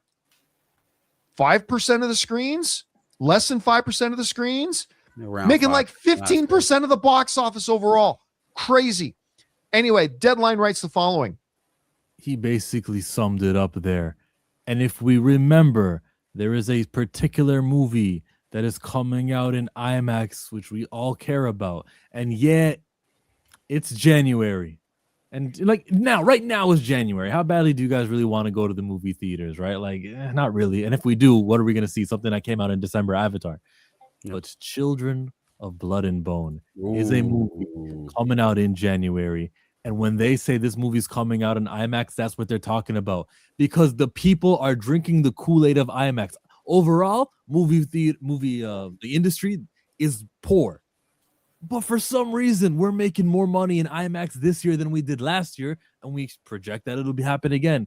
Because that premium, that person who's seeking the movie theater, they're not full of it. They really are seeking the movie theater, IMAX, best seat. They're drinking the Kool-Aid. And that's why we got to be behind this Children of Blood and Bone. I'm reading off of Mary Claire. And this came out earlier today. But she was basically, the writer name is Quincy Lagarde, was basically giving us the rundown of like, hey, just in case you missed it, all 4 of these women are inside the movie in significant roles. After you just like, yeah, I was reading this last super chat. It was like, this is the cast. That's some of the cast. It's way more in the cast than It's just so many. the 4 people. It's a lot. It's pretty stacked. It's a pretty big cast. Yeah, it's a huge cast. Your speculation, Children of Blood and Bone is finally set to debut. Hollywood's next blockbuster YA novel inspired by Western African mythology. Adeyemi's full Legacy of Orisha trilogy has sold 3 million copies worldwide, spent over 120 weeks in the bestseller list. Since the book first hit shelves, fans have waited for the kingdom of Orisha to be brought to life in a book-to-screen adaptation. To join Harry Potter, Twilight, Hunger Games. Now the film's cast and crew are being announced. Fantasy devotees can get excited that it's actually happening. And they were keeping track below. Where is it? Here it is. This is what you need to see. The book's rights were acquired before it was even published in 2017, but by Walt Disney. And the acquisition of 20th Century Fox led to those rights to expire. Eventually, a highly competitive bidding war ensued. Do you know that it's specifically Lucasfilm who did have the rights? And they just didn't use the movie and they lost their rights. If Lucasfilm would have been in production and things would have happened, nothing would have expired. This is all Kathleen Kennedy's fault. Just another reason to hate her. Since then, the studio has prioritized the project as one of its next major franchises. That's Paramount. Alas, you can expect fans to be seated come early 2027. We have 52 weeks until this movie comes out. Who's helming Children of Blood and Bone? We know Gina Prince by the Wood. How do you say that one? Blythewood. I think that was a typo. It's supposed to be Blythewood. Blythewood, yep. Blythewood, the renowned filmmaker behind Woman King, The Old Guard, Beyond the Lights, and Love and Basketball. Beyond the Lights was such a good movie. Oh my God. That movie was so good. Yup. And Have No Fear book fans. Prince Blythewood co-wrote the screenplay with the author Tomi Adeyemi. The best-selling writer also serves as an executive producer. I don't think I've ever had that expressed, that they co-wrote it. I knew she was working with her, but knowing that they co-wrote it makes me not worried about things going awry. Like, she's really, really involved. She's what J.K. Rowling is, involved with this. Yeah, it's like J.K. or J.J. or excuse me, what's the dude? Game of Thrones guy. George R. Martin. R. Martin. Yeah, it's that level of inclusion into the story, right? They're really taking her insight and then implanting it into the DNA of the movie. That type of stuff signals to a fan base that they're going to get a real adaptation, right? That they're going to get something that is true to the spirit of the thing that they were already supporting. If we follow them on Instagram, we can see they've been loving filming this movie, which it already did shoot in the summer of 2025. They were doing it. Oh, Tosin Cole, that's the dude from Supercell, right? The main character on that. Supercell. Damn, I forget. I'm ready for the next season of that. Hey, so they were saying, I think the villain in Supercell, the guy with the teeth, I think they let it go that he was supposed to come back. It didn't look like he was about to come back, but now he got his whole legal thing set up, so now he definitely not coming back. Yeah. That's a wrap on production, she wrote in the caption. 74 days, 2 countries, and 2 islands, a passionate and dedicated crew, and an extraordinary cast who gave everything, and the journey has just begun. I think it's Cape Town that they filmed in, right? Anyways, this is a movie I'm amped for, and I think I'm going to keep bringing it up anytime there's a chance to. They actually brought up a good point in the chat about this franchise being under Paramount. And that's the part I will be worried about, because that Ellison, they've been trying to get that Netflix deal, but they said no, they trying to get that Warner Brothers deal, but Warner Brothers, we are not going with you. We are going with Netflix. Leave us the hell alone. Like, they trying to get that Netflix, that Warner Brothers so bad, but they not budging. So if not that evil racist, which evil racist? Like, they're all bad. No, with Ellison, I think it's more so of the direction that he was looking to move the content. The reason why I feel like at least this iteration of Children in Blood and Bone is safe is because, first of all, it was by the time that Ellison actually got in as the new CEO over there at Paramount. Excuse me, this was probably already along. They had probably already casted, started shooting and stuff like that. Like it I don't know if the influence will be felt as much on this one as maybe a sequel, right? This may just end up being one of the movies that they didn't expect to perform, that performs in spite of a lack of promotion or a lack of attention and care. A January release. Exactly. So now we'll have to look now to whatever spins out of that. Do they get a television show? How do they market the sequel? Right? Do they actually show like this is a value to them as an IP as opposed to something that the old regime okayed? And it's coming out MLK weekend too. That wasn't lost on me either. Yeah, but I think positive about this movie, man. First of all, it is something that we are all calling for. Like, not just everybody on this panel, but most of the folks in this chat right now. This is what we talk about. We want. Right. If we can't support this one, we don't deserve shit. So valid. I'm really, I plan on going to bat for the movie. I plan on going to see it a couple of times just to get a good feel for it. You know, I want to give a really thought out, maybe even do a video essay on it. But we should all be supporting this movie, man, because it has enemies within its own house. So is this movie one of is it the soonest kind of you gotta support it or else movie. Because what else is there? That's a big budget. That is like, oh, we have to shut up if we don't support this one. Like Sinners happened. I definitely can support that one in April of last year. But like how many chances do we really have to vote with the dollar for major productions? Like for $100 million budgets? Once or twice a year? Well, I know for a fact one thing that most of us pretty much are all going to support when April comes around, and that's the MJ biopic. Oh yeah, that's gonna be huge. That's gonna be like a huge global success. Like they already predicting this movie's are gonna cross $1 billion. It's probably gonna be one of the biggest financial biopics ever made. And I'm not worried about it. That's one of those movies. That's one of the movies you don't really have to worry about because you can pretty much is in the hands of Antoine Fuqua. He rarely ever, if ever, misses with the movies he makes. So it's one of those things where you don't have to really worry about. It's gonna do what it does. But I can see because this movie right here, while it is and it has a pretty stacked cast, it is off of an IP that some people may not be too familiar with. People probably have heard of it, but it's one of those things where it's like, okay, when they start the promotion for this is going to have to go very, very, very well. And you're going to have to talk about the IMAX factor. Yeah. Because you need that extra $5 from each movie ticket, just like Avatars and Sinners benefited from. Remember when Bad Boys for Life, which was the third Bad Boys movie, came out in January, and people was like, oh my God, I can't believe, why would they release Bad Boys in January? And I was one of those people because I'm like, that's a summer movie. Good thing they released it in January because it came out. It's a good thing they did because they came out in 2020, because if they did it in the summer, it wasn't coming out because the pandemic hit. So we would so it actually worked in its favor, but it actually worked because that actually became the franchise's highest grossing movie in January. And usually January is always typically seen as the dump month, like the spillover month of movies that people don't really go see like that. But to have a movie like that, it's the third in the franchise. It's been years since the gap of that one in the sequel. You have two, black co-leads come back together, and it does what it does in January. That was the part right there that really got me. So I was like, oh, so it could actually work. Look at last year. Keke Palmer and SZA when they came out with just one of those days. That came out and it blew away expectations. So you know what it's telling me? That January movies can work. You just got to have black leads there. Ooh, dangerous. That's the vibe that I'm getting. I'm just putting it out there. I'm just the messenger. February, Schmebuary. It's January. Is it really coming on Martin Luther King weekend?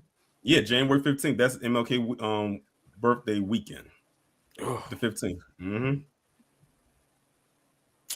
So speaking of, Lucasfilm dropping the ball, who dropped the ball on that? Who's the executive that let Children of the Blood and Bone get away? Like who does that? Was Kathleen Kennedy there at that time?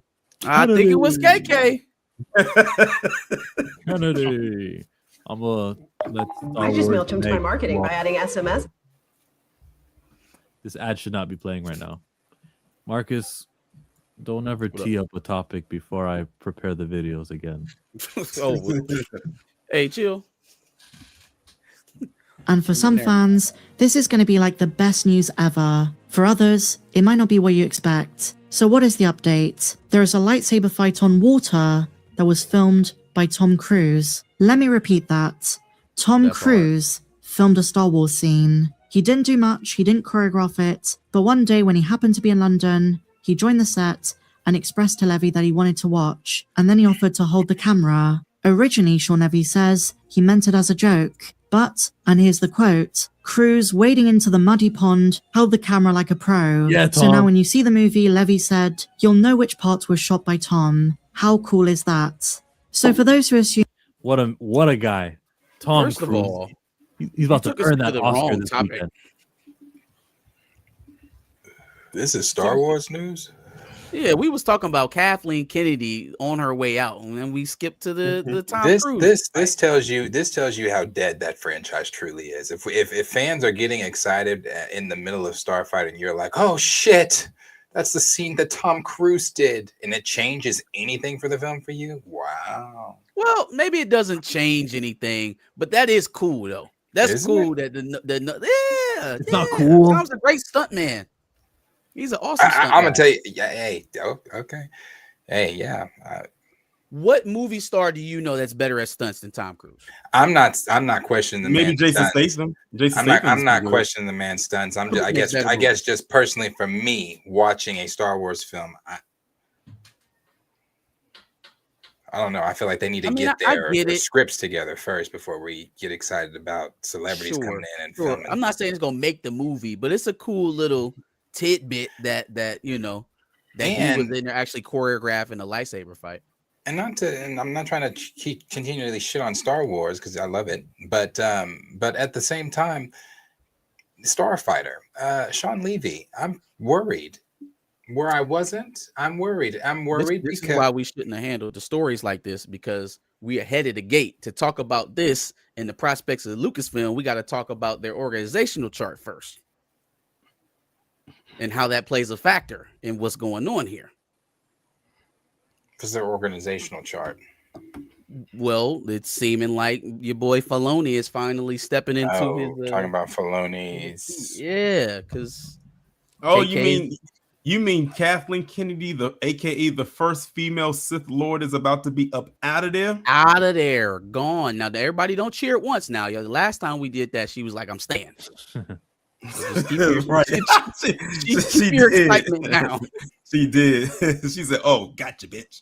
Right. Moving on, my friends. Following the huge update 2 days ago that a Kathleen Kennedy replacement is going to be announced officially very soon, and Dave Filoni with Lin-Wen Brennan are set to replace her, insider Jeff Snyder has provided something of an update. In the latest issue of his newsletter, Snyder affirms he's heard much the same things, and he believes an announcement could be imminent as early as next week. He also says that while Filoni and Brennan are going to be at the forefront, leading the franchise into the future, someone else who's probably going to be promoted is Carrie Beck. But on paper, Lucasfilm will have two leaders, just like many other Disney studios. But how do we feel about this, bro? I'm in love with it, and I'm not mad at Carrie Beck because I remember seeing her name in the credits after every like Bad Batch or some of the things that I like in Star Wars. So if she gets promoted, good for her. A guy who does creative, and then someone who does paperwork. Yes. I want to know what her role is specifically, Beck, because that's Kathleen Kennedy's person, and I want to know what she's going to be able to influence. Yes, she may not be in charge of creative, but if she has some sort of override power, if she has some sort of final cut, say, we're right back where we started. Like they say, the pen is indeed mightier than the sword. So if yeah, we're right back where we started. And so she's doing paperwork. That means she's signing stuff. I know what you mean. There is reason to be concerned. I'm like 90% more happy and then 10% concerned. Okay, I mean, I'll take that. I'm glad. Basically, that Chill is saying anything is better than Kathleen Kennedy at this point. Facts. I'm glad now the road is clear. So now we can judge it from a pure creative standpoint. There's no more, this couldn't get released because of that, and this person is ineffectual at getting this all the way through, or having directors actually make the movies that get announced at all these cons and shit. But now that that's out of the way, now we can just view it from, okay, you were Mr. Gatekeeper of all things, George Lucas. There is no more Wicked Witch of the West in front of you. Go forward and show us what you got. Now we can view it unencumbered by all of the other stuff that was happening in Lucasfilm, I think. I think he's got I think he couldn't wait for this. Maybe he knew it was going to happen, maybe not. The only reason I say that is because Ahsoka has been delayed. And I don't know if that's delayed because it's like, I got freedom to change shit and do shit the way I want to do it. Mm-hmm. Yeah, so I'm hoping he gets to cook it the way Dave wants to cook it. So now to Starfighter, because that now we can view Starfighter in this light. Starfighter feels like an inflection point. If it goes the way that probably Kathleen Kennedy wanted to go, we was going right back into Rayland. If not, now that she's going to be gone this year and the full creative reins are in Dave's hands, the possibilities are endless to what that movie could be, y'all. They're not done. Like they're I don't think they're even halfway through shooting that film right now. Can't be. Starfighter? Yeah. Oh, they're done. It's done? That's what I said when I saw the headline. They're done. Starfighter's What? Yeah, they changed the ending. They but here's the thing. You just I'm poured sorry, a wet blanket on my dreams. This is why I said I was worried. That's not why I'm not worried that they're. Well, yeah, it was also perplexing to me why they finished so early. But also, That's crazy. When you've got Sean Levy, and I like Sean, but here's the thing: we did this with Taika because Taika delivered what I believe. I know a lot of people don't like Ragnarok, but I believe Ragnarok is top tier in my top 5. I love Ragnarok. We did it with Taika. We praised Taika. So when Taika got Love and Thunder, it was like, oh yeah, the same guy that brought us that brought us Ragnarok. Okay. Because Sean Levy gave Deadpool and Wolverine, which really wasn't hard to do. I mean, you had Ryan Reynolds, I'm sure, right there with Levy as every step was made. Ryan wrote the film, did he not? So that was more of a Ryan Reynolds thing more than a Sean Levy thing, in my opinion. So that's fast forward now to the finale of Stranger Things. That was Sean Levy. Sean Levy also said that was one of the best finales he's ever seen. Now let's go. Now I don't know what everybody's preference is of the finale of Stranger Things. Now let's go over to Starfighter. I don't give him Deadpool and Wolverine because that's Ryan. Yeah. Well, so on the Wolverine and Deadpool point, I feel like maybe that's a little overstated because Levy has been with Ryan Reynolds in other movies than Deadpool. They work well together. I know Ryan has a bunch of influence on most of the projects he's involved in, so that kind of goes without saying. But in terms of what was the next thing you were talking about? You said about Starfighter. It's not that this movie got to go out and make $1 billion. Like I don't think it's that level of change. I think if he can just fix it narratively to actually be what Sean Levy said it was going to be, a standalone Star Wars story that doesn't touch anything in front or behind it, that is a win to me, because I feel like we were gearing up to have an extra credit scene with Daisy Ridley or after credit scene with Daisy Ridley. I don't think that's gone. It better be. It better be. I don't think that's gone. What was she saying? I've been out. Obviously, everybody knows I've been moving, so I kind of just got back in. She did say something within that time frame about her movie that she's excited for it. Let me find it. She did just recently say something about that. Oh, speaking of gatekeeping and Star Wars, this is what Sean Levy. This is when he met Kathleen Kennedy. It was to gatekeep Star Wars. Levy reveals the first time he was in contact with Kathleen Kennedy, and he says it was while working on Stranger Things. He originally envisioned a scene where Eleven levitates the Millennium Falcon. As you know, Stranger Things, especially season 5, has a ton of Star Wars influence, but he wanted to do a scene where Eleven levitates the Millennium Falcon. Yeah. Not a vessel or a ship that looks like it, literally the iconic Star Wars ship. Why not? And of course, as you'd expect, Lucasfilm, and to be more specific, Kathleen Kennedy, said no. And he finishes by saying that Starfighter has the spectacle and... Kathleen Kennedy said, wait. You want a toy from this IP, Star Wars, to be in the most watched television show in the world? Nah. And they kind of actually did it in the first season. Because there was a part an episode in the first season where they have 11 hitting in the house and they was asking her to levitate the Starfighter action figure, and she didn't do it, but she did eventually move it when no one was around. And Kathleen Palpatine, she's like, you know what? I know Stranger Things is a dandy show, and I know like it'll do when do we ever see this? 3,000 millions of minutes watched. But nah, bro, you know what? I don't want, because it's from the wrong trilogy. Like if you would have chose one of Rey's ships or maybe Poe Dameron, absolutely. But that Millennium Falco, we don't use the Millennium Falco. It doesn't matter. And she didn't want to have it there, and it is due. So next week she's leaving. By the next time we talk here on the stream, Kathleen Palpatine will no longer be in charge, and she's not going to return. And she's 72. And I'm happy. 90% happy, 10% concerned. Why do you think she's going to continue, or they're going to continue on the Rey train, Darius? Oh, because a week ago, I thought it was a little bit over a week ago, but I guess a week ago, she said, Daisy Ridley, from her mouth, Daisy Ridley has stated to, what is this, Prada? I think that's not Prada. Maybe it's Prada. That while progress on the forthcoming movie set in the New Jedi Order movie, for the New Jedi Order movie is slow, it is moving forward. Meanwhile, she also has praises for the Star Wars Starfighter ensemble, adding that Lucasfilm is very high on it. She wants everybody to know that her film is going to be worth the wait. That's nothing. I don't know why that's nothing. That is nothing. It's just like we said. Darius, Kathleen, when did she say may be leaving, but that stench of what she had prepared is going to stay. Darius, when are they filming the movie? When did they start filming? I have no clue. Is the script finished? Script doesn't have to be finished because her first appearance Darius, is supposed to be in say Starfighter. Her first appearance is back is in Starfighter. It's not in her own film. It's in Starfighter. That's not why would she tell the tabloids, "Hey guys, you haven't seen me since whatever the last"? Then it's nothing, Darius. If she didn't say it, she didn't give us anything tangible about when they're shooting. Marcus, she didn't say shit. Hold on. Oh, I'm excited. Hold on. Understand what you're saying.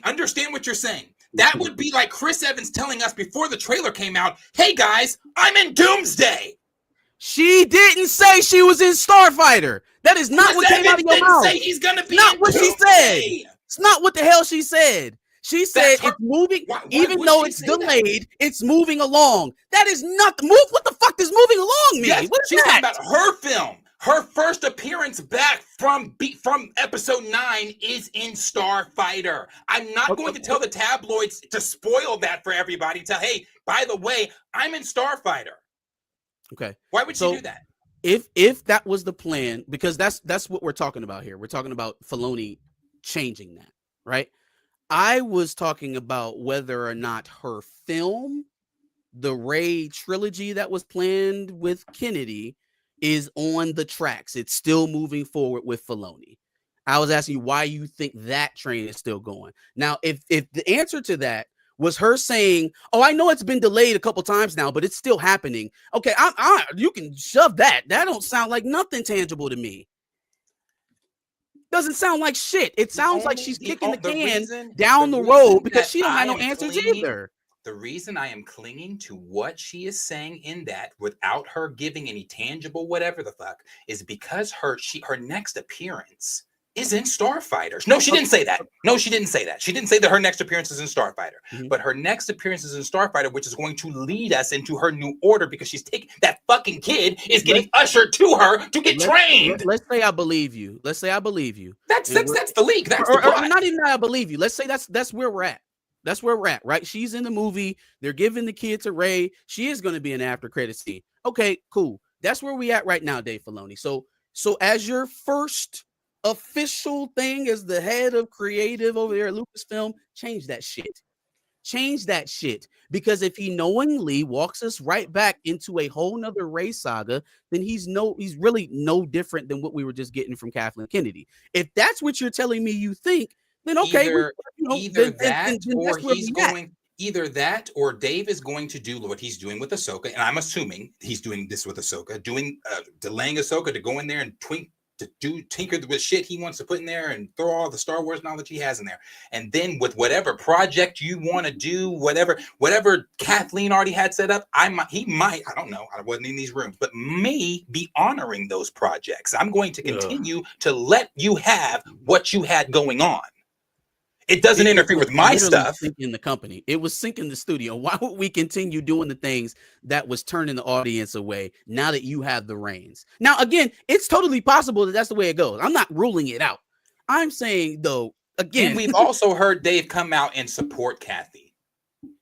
Now, maybe that's just because she was his boss. Yeah, when she was his boss. Because she was his boss. Or maybe he really does support Kathy.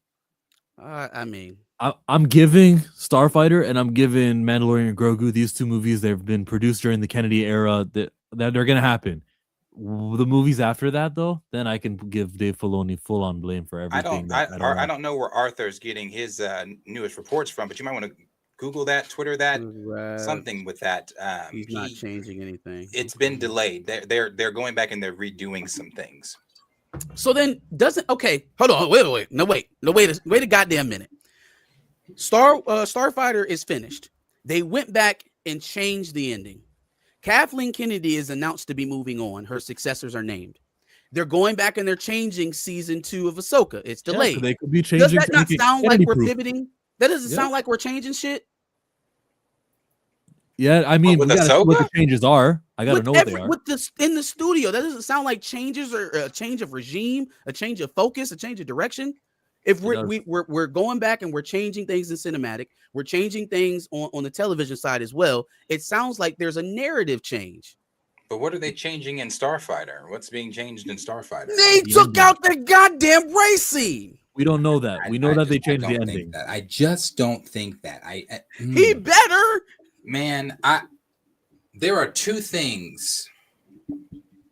Well, that's one of the main ones, I guess. You gotta get that shit up out of here. But I know that's what a lot of Star Wars, and I haven't said anything about it. I haven't retweeted it. I know a lot of Star Wars fans are anticipating this big change with Dave, but I don't think the change is going to be the change that a lot of people think it is. I think the change is going to be like, I could be wrong. I'm going to do my thing, my projects, because I got told even on Clone Wars, the reason Clone Wars season 6 is the way the half-ass shit that it is because I got told, no. That's too much. Pull back. We're not doing all that. So maybe, and then when he got season 7, he didn't get to do everything he wanted to do, but he got to go in there and add some of the shit he wanted to do that he had originally planned. So maybe it's one of those things where I'm going to play my shit. I'm going to play with my toys. You play with your toys. And we'll see where this whole thing lands. Kathy, you had your shit already planned. You want to throw Rey in Starfighter? Go for it. I'm doing some shit over here with Abeloth and Ahsoka.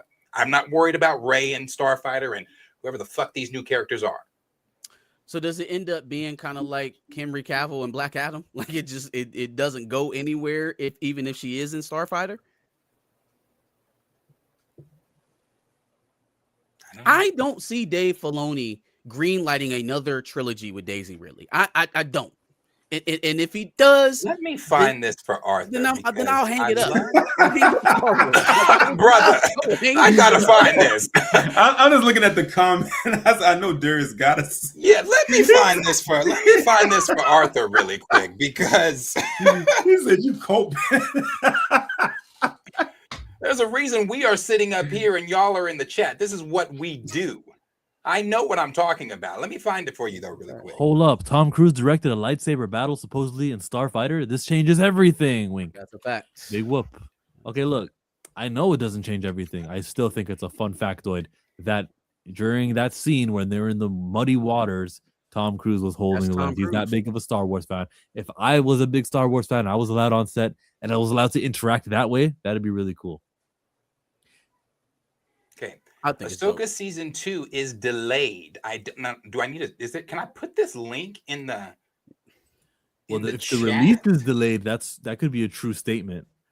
But as Star Wars Meg says in the update, during the UK Disney release schedule, they do say 2026. Do I give this in the private? I just want to know because I've been told I'm coping. I've been told it's.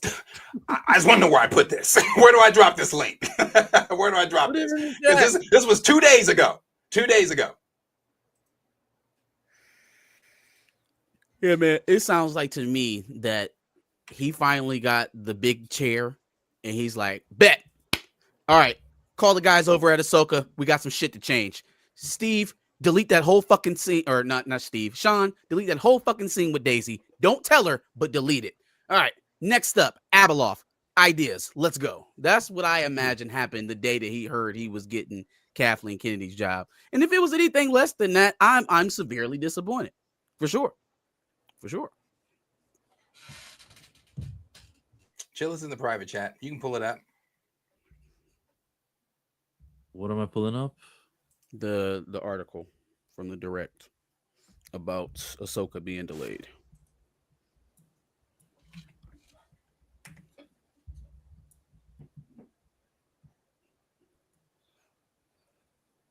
Because the alternative to all of that is that is like what Darius said. They're gonna let Kathleen's stuff ride.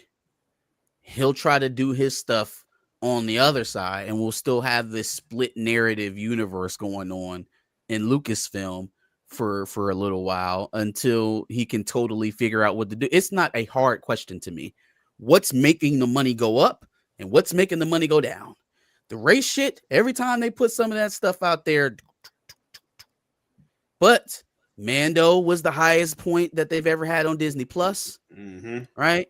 Cinematically, I think the Skywalker saga is pretty dead. So moving on to something completely new, like Sean Levy said he wanted to do when he came in and made this goddamn movie, seems a lot better than driving us back into the diminishing product that we had before.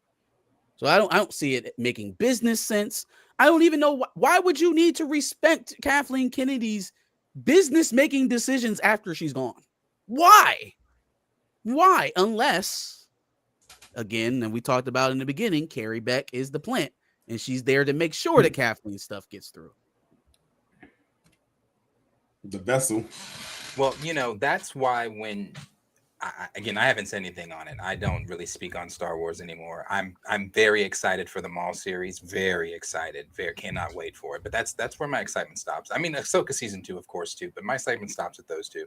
I don't know what Mando and Grogu is going to do for anything in the fandom or anybody or their box office.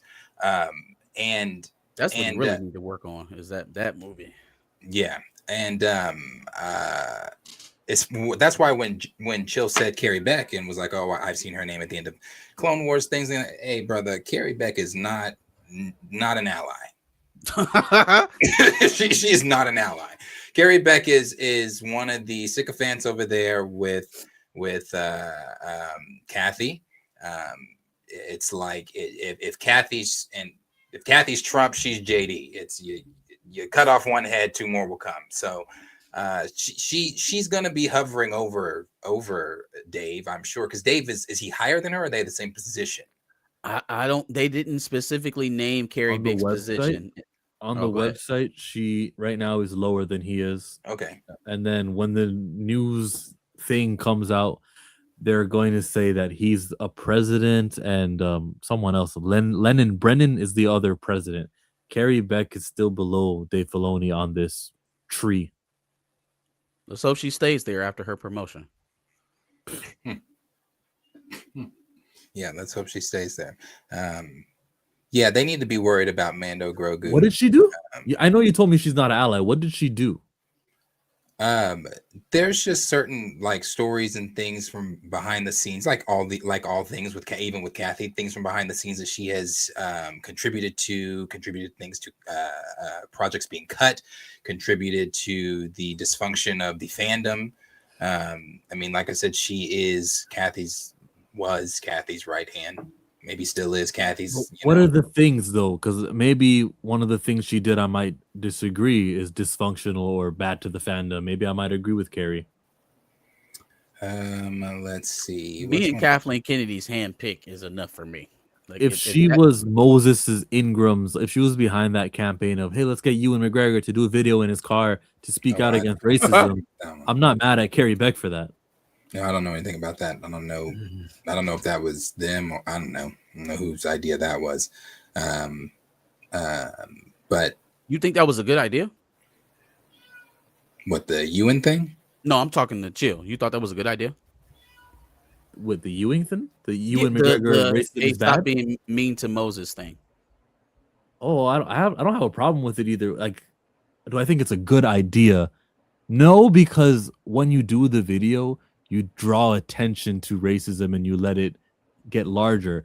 But the intention is, I'm gonna give them points for that. Like, hey, racism's bad. Let's speak out against it. I'm not gonna be mad at you, Carrie Beck. Have you ever heard the saying the road to hell is littered with good intentions?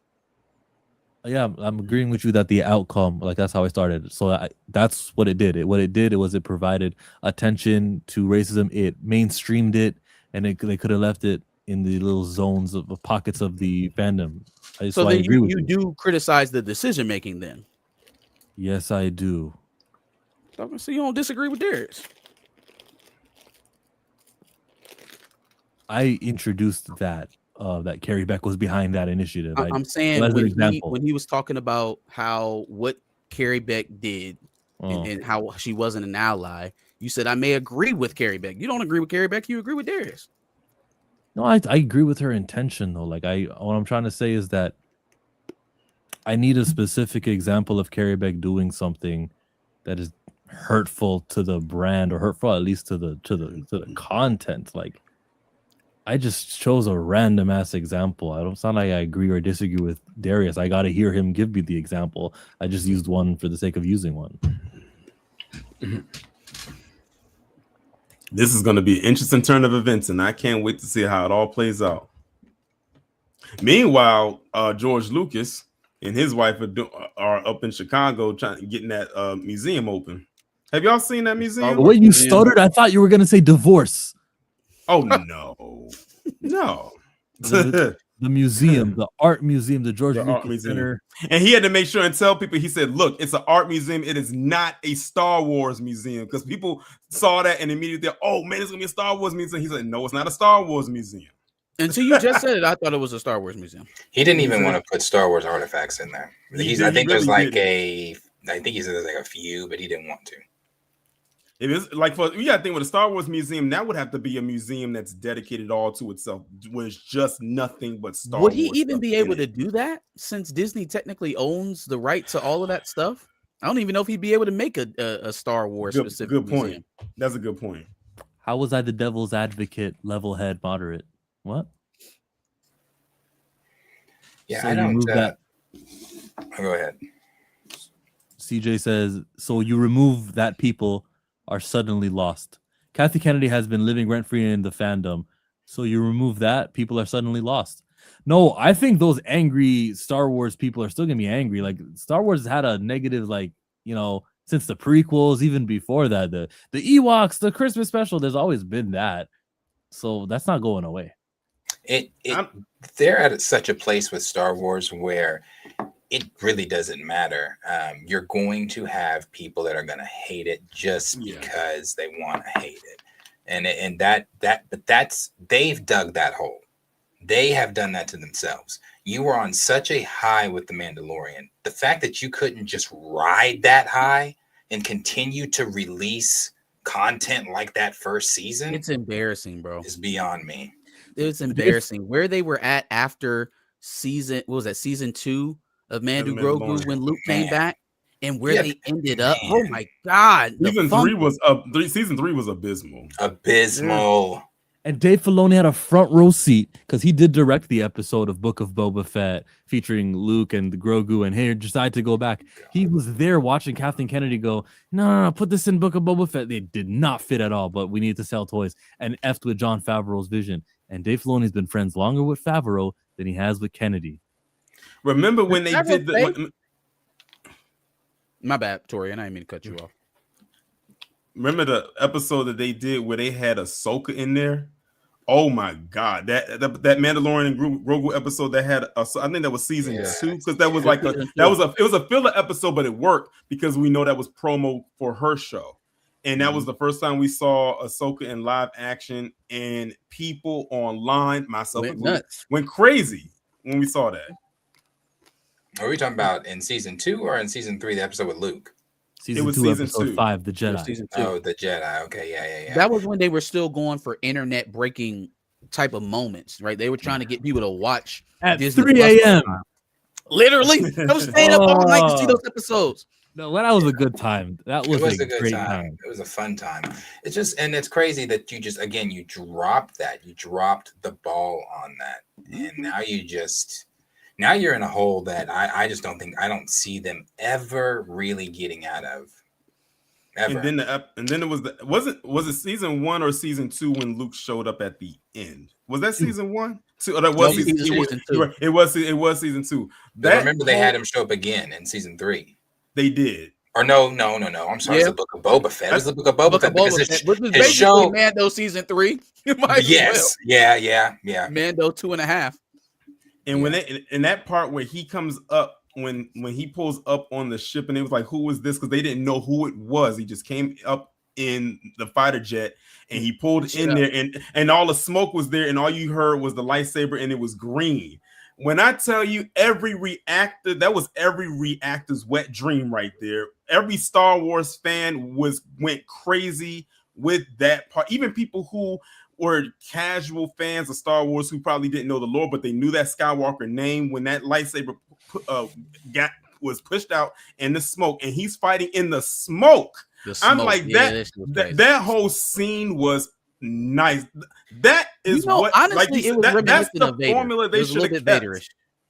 It did. It was literally. It reminded me of Vader, and I was like, "Oh, okay, we see what you're doing. You got a father-son thing going there." So I see what y'all did there. It brought the excitement because it's like, you know, the same thing we are cry about with Black Panther. You brought the franchise's main character back, and you showed him the respect that people have been. I'm telling you, if Lucasfilm tomorrow announced that they're doing some type of, like, and seriously announced, not like, oh, we're doing this, and 2 weeks later, psych, no, we're not. We're giving you some anime bullshit, what if stuff.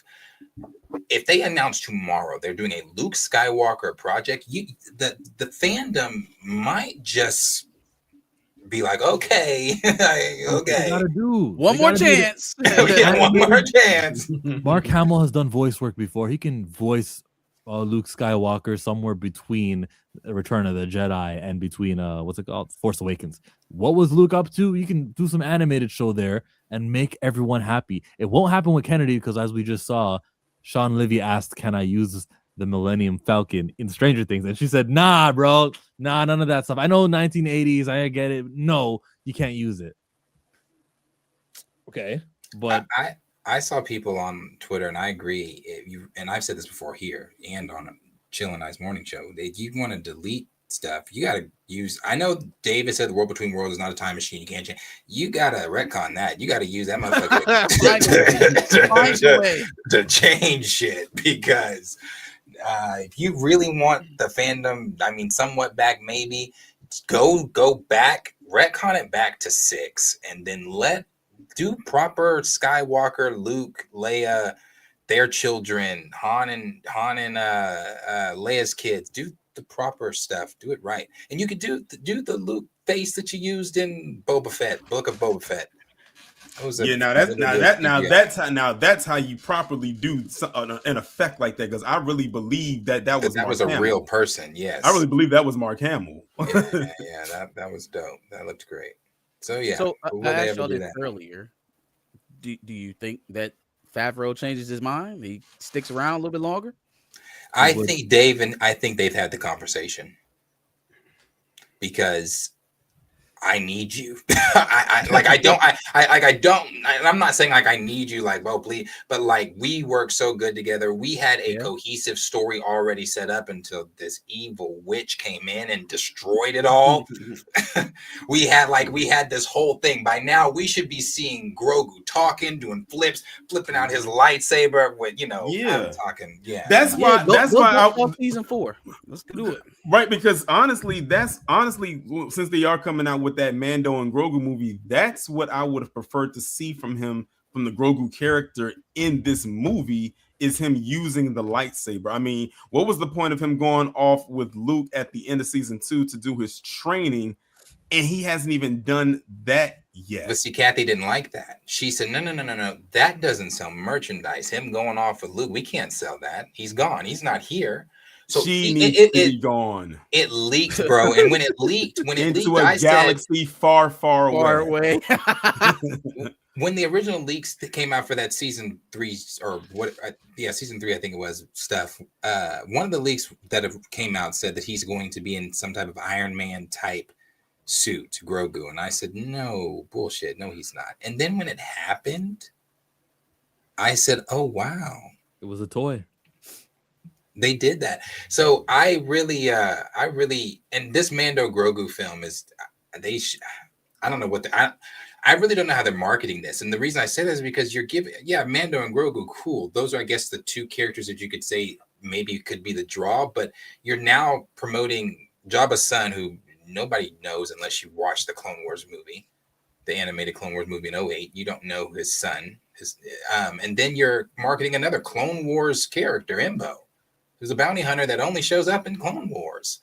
So unless you watched Clone Wars, you don't know who these people are in Mando and Grogu. I still hope there's Did you buy this something toy? hidden. That shit. Did you buy I it? hope there's something Hell hidden no. in that Did you have a narrative. Grogu for though? Mando Yeah, Grogu. you're right I do there. have a Grogu. Nice. Sorry, Marcus. I was just gonna say, I hope there's something hidden in that narrative for Grogu. That it's not just a buddy cop film where he saves Jabba the Hutt's son. Like that is just even conceptually, that doesn't sound like a film that deserves a theatrical release. And I am not one that claims things need to go on streaming. That sounds like a straight to streaming movie. Mando was at his peak when we was calling Grogu Baby Yoda. Baby Yoda.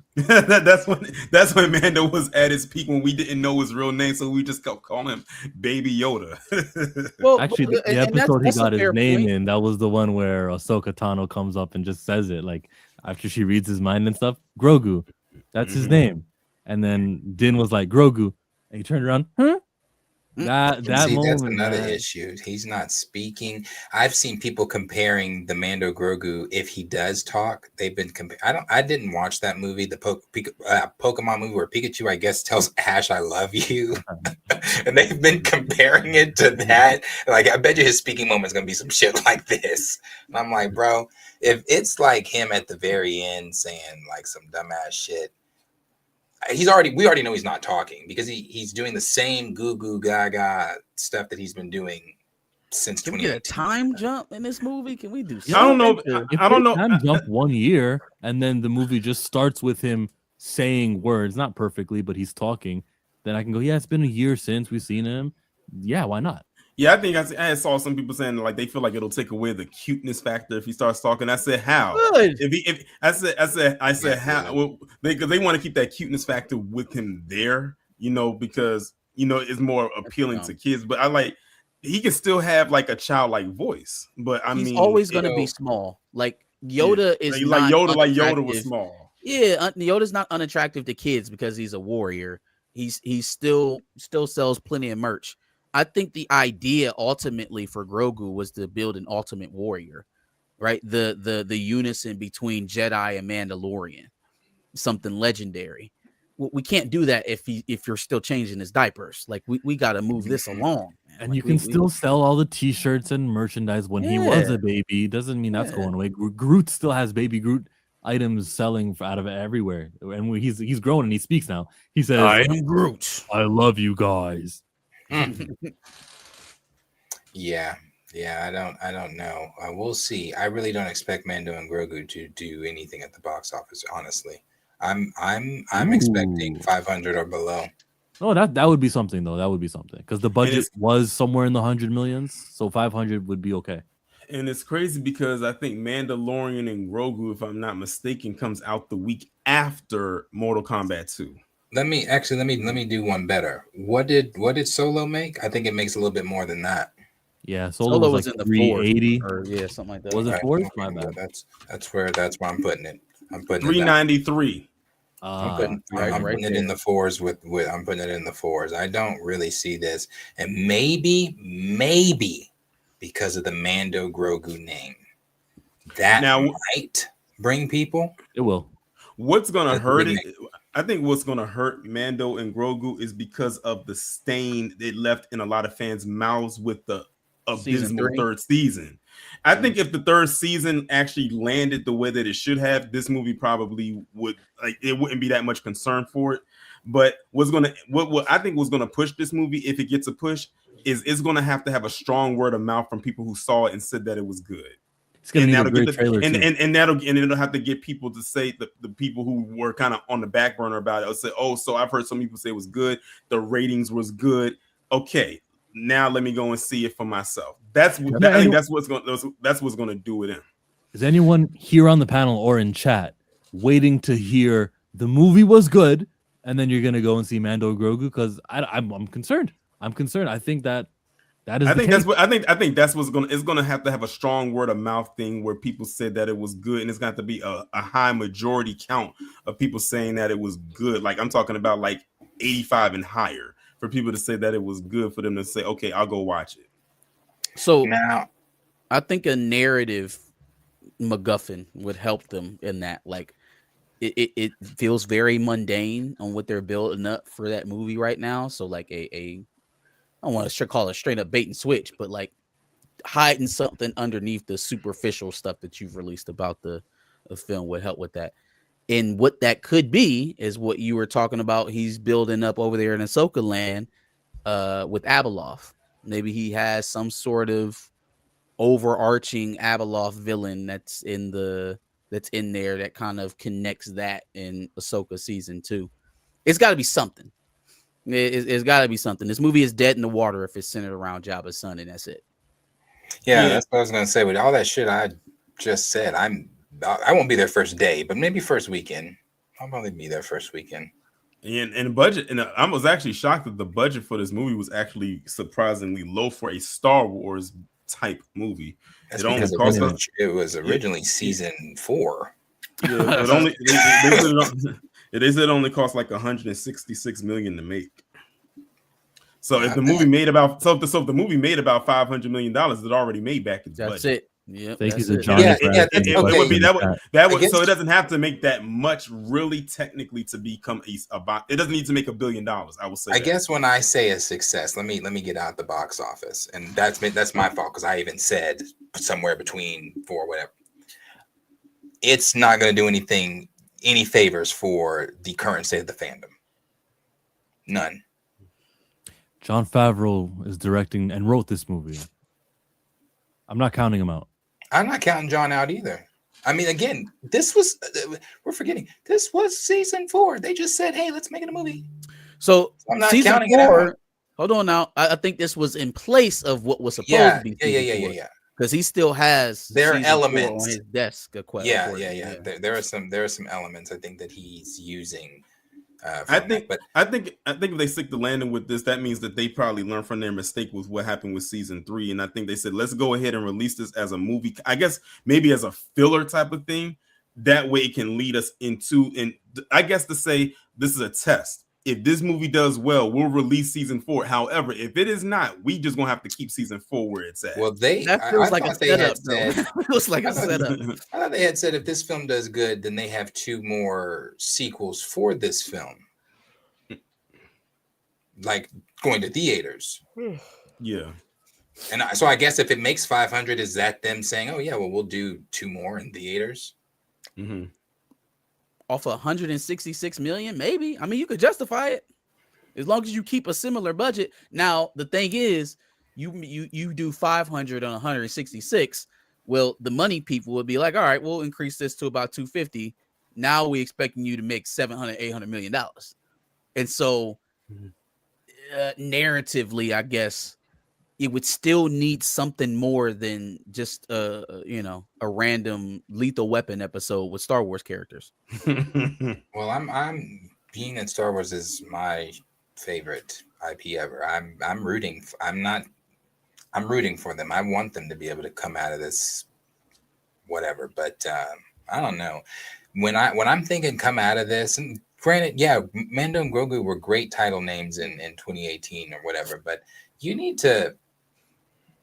I'm not, and they proved that you don't have to swing a lightsaber to get views.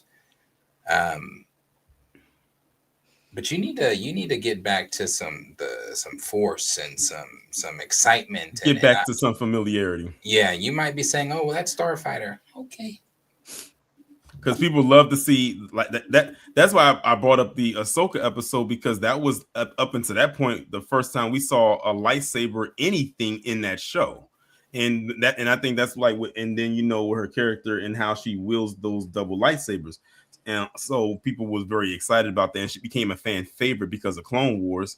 So yeah, I completely understand. But the mall show, that should be great. That should be great. Anything the mall show. Yeah, they're animated. They typically hit on that animated side. Now I gotta ask you, Darius, because since you're like the Star Wars person, what did you think of the Acolyte? Oh, I hated that. Were you not here during those? I hated that. I must have missed it. No, I hated that. That was not my. Even the lightsaber battle in the Force. I think that was probably the best part of the whole show. Which I one? thought I thought the battle the Jedi's got slayed or the last one. Yeah, the With the Jedi whip. getting slayed. I didn't even watch the whip stuff. I thought the battle between him and X-23, that was great. Hers was her choreography. The choreography was great. Mm-hmm. It was quick. It wasn't this slow ass episode 4. They were moving. They were moving, and I liked it. We will not disrespect New Hope in here. Hey, I love A New Hope. The lightsaber battles they don't get good till 5. They No. are But what? They're not even good in 5. No. It's a little bit faster. It's a So bit wait. Obi-Wan Vader. When Vader takes out Obi-Wan, that was a dog shit saber fight. Are you talking about? Okay. New All right. Hope. I don't have time to argue. It's already 12:30. I don't have time for this. Yeah, no, I didn't say it was a dog shit battle fight. It's No, I was just talking to not- Chill over there shaking his yeah. head. Yeah, no. It's not one of my it's not one of my favorites though. But they get faster in Empire. Him and Vader's fight is a lot faster in But Empire. he doesn't. Oh man.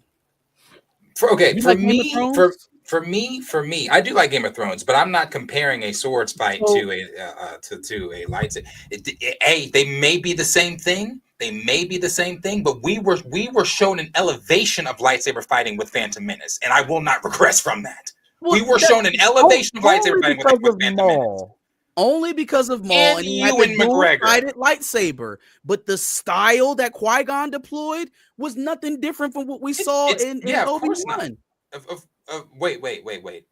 The No, way the style, the way that Qui-Gon fought with his saber is the same thing we got out of my Obi-Wan. thing is lightsaber fights have progressively gotten better and better and better. As they should. Yeah, I guess so. Yeah, and faster and fast. And Yes, because by there's a standard for them. because for me personally. because listen, but when they had the fight between Obi-Wan and Anakin in Revenge of the Sith, the way they were moving, they were moving so fast with the. I remember watching behind the scenes stuff when they first when they were rehearsing this, and Ewan McGregor and Hayden Christensen were moving so fast that sometimes they would literally pause when I say this, poke each other with the prop, and they had to stop because they were moving way too fast, even outside of the speed of the choreography that they were supposed to do. They'd say, okay, we got to really, really catch this because y'all are moving way, way too fast. Like they were going extremely fast, but it was good though, because that's one of the best lightsaber battles fights ever put on screen. And for the first time, and for the first time having both of the lightsabers be the same color. Both of them fighting with a blue lightsaber. Yeah. No, I love the saber battle between Anakin and Obi-Wan in the final season or the final scene on the Revenge of the Sith. In Mustafar. But I'm also a sucker for the old school stuff. I'm a sucker for the originals. You said and I'm saying there's no but. I like I am a sucker for the originals. I don't. All right, well then I understand. I agree. You are a sucker. You are even there is not one lightsaber duel in New Hope, Empire Strikes Back, Return of the Jedi. There's not one lightsaber duel there. That's an opinion. I disagree. Even when we first saw, when we first saw Yoda use his lightsaber against what's his name, Count Dooku. And when we first saw that was a moment because we never saw Yoda use his lightsaber or fight. Like we never saw that. So that was a moment right there. Even when Anakin, before he got his hand cut off, he used 2 lightsabers at the same time, which of course we never knew that was going to lead up to Ahsoka using her double lightsabers because Ahsoka wasn't a character at that time. That's what Ahsoka season 2 needs. It needs to have a lightsaber duel. I guess it'd be her versus Baylan Skull. Who else does she really have to fight, right? That would have to be yeah, and like John sees in the chat, the fight between Yoda and Palpatine when they was throwing the chairs inside of the room at each other, like that was crazy too. Like Revenge of the Sith, they stuck the landing with that one, with that whole sequence right there. I love the sequels. You're not gonna have me, or excuse me, the prequels. You're not gonna have me. I won't. Nah, you love the sequels anyway. No, I do not like the sequels. I love the prequels. I won't speak bad about them. like that. There's still there was and that's why I said I Anakin don't- Vader 1. There was Obi-Wan Vader. Like those things had to happen for us to get to the stuff that y'all talking about. I And saw Mace that with the purple stuff and Mace with first. the purple lightsaber. Who's that? Mace Windu? Yeah, Mace Windu like, with the purple lightsaber. yeah.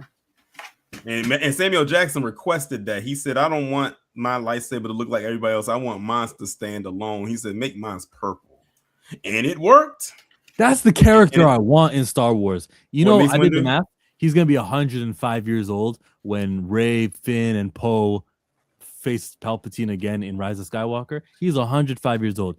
Human beings live that long, and I'm just saying a Jedi could probably figure it out. There's less blood to go to because he's got an arm cut off, so he basically can live that long, and he could still be in that sequels era. And speaking of things that did piss me off about the sequel trilogy, they got rid of Snoke. They got rid of Snoke before we really got to know what his storyline was. I said that could have been It was the pivot. formidable villain right there. But That's oh the no, result of flip-flopping directors in the middle of a trilogy. that is why after the last, because they killed Snoke in the Last Jedi. After the Last Jedi, I was done. I was mad because I was like, y'all killed Snoke. I was so interested. I mean, y'all present this figure to us like this threat. Over the course of the first movie, we keep hearing his name, we keep seeing him in the shadows and all types of stuff like that, and you show him in the second one, and only to kill him. It was the beginning of the end. It was literally the beginning of the end, from the killing of Snoke to the premature, I guess, character switch of Kylo Ren. The decision to go away from Abrams' idea of what to do with Luke and turn him into a fucking hermit. Literally, everything that went wrong with that series started in Last Jedi. And what they did with Finn. Did you say what they did with Finn? What they did with Finn. Okay, what they did with Finn. Because initially, like I think they said, didn't they say like George Lucas had a whole thing of what he wanted Finn to actually? Finn was going to be a Jedi. He was supposed that to be would have been one Jedi. That Finn's story would have been one of the best Star Wars stories since Luke Skywalker. A clone to be a Jedi, a force sensitive clone. Exactly. That was something that was never seen before that could have worked. And they like you said, they pivoted to some. I'm not trying to get into that. I never, to this day, I haven't watched The Rise of Skywalker. Don't plan on it. This is what hey, chill. If this is this that link I just sent? Yeah. Okay, skip forward a little bit. This is what I mean when I say there's a standard now. This is animation. This is how hard they were going behind the scenes for fighting season 7's. It's going to be really Maul fighting. Amazing to play Darth Maul again. We've just been hitting it hard, you know, coming up with some new stuff. It's been really nice. We're trying to do as much as we can, you know, butterfly twists and flips and corkscrews. You know, that'll be fun. We get the speed of Maul. We get moves that are inherent to Rey. Ahsoka Tano. Where was Carrie Beck over there in the background? Was she sitting behind Dave Filoni? She gave her a speech before they got started and they left. Okay. And by the way, in case y'all are unaware, Ray Park also played Toad in the first X-Men movie. Just in case you didn't know. In case you were wondering what gets struck, what happens to the Toad? Toad? That is Toad. Yeah, That he played him. Toad. Yeah, that was him. He was Snake Eyes too in G.I. Joe. Oh, that was him underneath the suit. Mm-hmm. Interesting. Nice. Yeah, again, I'm not, I understand that, you know, 30, 40 plus years have passed since the first three films came out. The lightsaber fighting form that they're fighting is an actual form of martial arts now that didn't exist all the way back there, right? So of course it's more intricate. The cameras are better. They're doing more. None of that takes away from first being the first. No, it doesn't take away from it. You gotta It doesn't take away. It doesn't take away from it. But I would like, if I personally want a Vader film where I get to see peak Vader, not where I'm watching old man Vader. But why do you even like Vader if not for those films? Like you can't, you know. No, what I mean? I love. Okay, don't get me wrong. I love it. But since those films, we've expanded on our knowledge of Vader. We've had comics, we've had books, we've had a comic of him standing in the middle of Tatooine, surrounded by thousands of rebels, and said, "All I see is dead men." I want that Vader. I don't want Vader that's I want that Vader. I want Vader that went down the hallway in Rogue One. I was getting ready to bring that up. I was getting ready to bring that up. That one scene in Rogue One was so perfectly done. That was a 10 out of 10 scene. Y'all are proving my point for me. Y'all proving my point for me. Rogue One was literally built off of a saga that we had already seen 30 years earlier. So the fact that you got to see a more intricate part of Rogue One is literally proving my point. Like we had to get the originals. The original is the only reason why you're longing for this new shit that you're talking about. Like that's great. I love the originals. Like every time somebody asks me, "What's your favorite?" Episode 5, and then you ask me my next. It's the originals are not in comparison. What I'm saying is we've expanded on that. Now, if I only had episodes 4, 5, and 6, I wouldn't know any better. I'd be like, oh well, that's Vader. Maybe somewhere down the line I'd be talking and saying, I wish we could have a more faster, but I wouldn't know any better. But I know better because I've seen better. I've seen Vader do more things. So I want to see him. I want to see him do more. Yeah. Mm-hmm. I want to see him cut down. Like when people say projects that we want to see upcoming, for me personally, I want that Vader project. A moment that even a moment that Vader had, and I don't know, like when they had the Obi-Wan show, when he held the starfighter from flying away, he just stood there and just stuck his arm, and that thing got stuck in mid-flight as it was trying to fly away, and he wouldn't let go of it. Eventually, he did. He just kind of like released it, and they had to get back on course because he like almost knocked it out of the sky. That just showed his level of power, just standing there and holding his arm out and holding this giant jet from flying away. Now, I will say this. The fight between him and Obi-Wan at the end of the last episode of Obi-Wan, they did kind of do some kind of goofy stuff with that, with the rocks and all, with the rocks and going. Goofy. He said the series was goofy. Yeah, that series was goofy. Had Vader running, or Obi-Wan running from Vader in the desert, Vader trying to get revenge by dragging him through the fire. Like, it's just like a bunch of, I was like, what are we? Well, I'm happy to inform you it's not canon because Princess Leia never meets Obi-Wan Kenobi in actual Star Wars. Such a big oversight, right? Like such a huge oversight that they didn't even attempt to explain. It's like, who's writing this shit? She didn't even know who Obi-Wan was. I mean, if you go from that, then you go watch episode 4. She says years ago you served with my father in the Clone Wars. She ain't say shit about you rescued me that one time from Vader. Remember that? You remember me that time when you left Tatooine and you said you would never leave Tatooine, but you left my twin brother there and you came face to face with a lightsaber and should have never came face to face with a lightsaber. But now he's seen a lightsaber. If there's one thing that we can count on Dave Filoni to fix at Lucasfilm, it'll be shit like that. I don't think that they will have the type of like narrative blunders based on the lore, the chronology of Star Wars. We won't see so much of that. I want to see more Black Chrysanthemum. That makes somebody. That's one person. They really did mess up a lot of canon stuff. In Obi-Wan, like the biggest for me is anyone knowing who Anakin is. Or that Anakin's Vader. I hate that when she said that. God, I hated that. But the second thing is Luke seeing a lightsaber before he sat down with Obi-Wan in his hut and turned on the lightsaber. Yeah. You would think if Moses Ingram coming at him with a red lightsaber, that'd be something. I've seen that before. Yeah, and instead he was in episode 4. Oh, what's this? Putting it all up in his eye and shit. So if they wanted to get away with that, they should have made the kids younger. Now that's hard because you hiring actors, but you should have got them at like ages like 3 or 4. Because now the memory, it's not fully set. Maybe they don't remember all the shit that happened. But like she was clearly old enough that she would have remembered that kind of stuff. What if at the end of the last episode, I'm sorry for this, and then he just does that, memory wipes her, and it would have been that easy, Jill, to explain. It would have been that easy. Or that. I'm ready for that Mace Windu versus Darth Vader series where we can see those two fight each other. It'll happen, let's say, 4 years after Revenge of the Sith. It'll be Quinlan Vosk. He could be in there too as a survivor, and he'd be like, "Is that Asajj Ventress? I don't know. Never mind. We can have those 3 characters. We're good. That's a movie." Fingers crossed we get that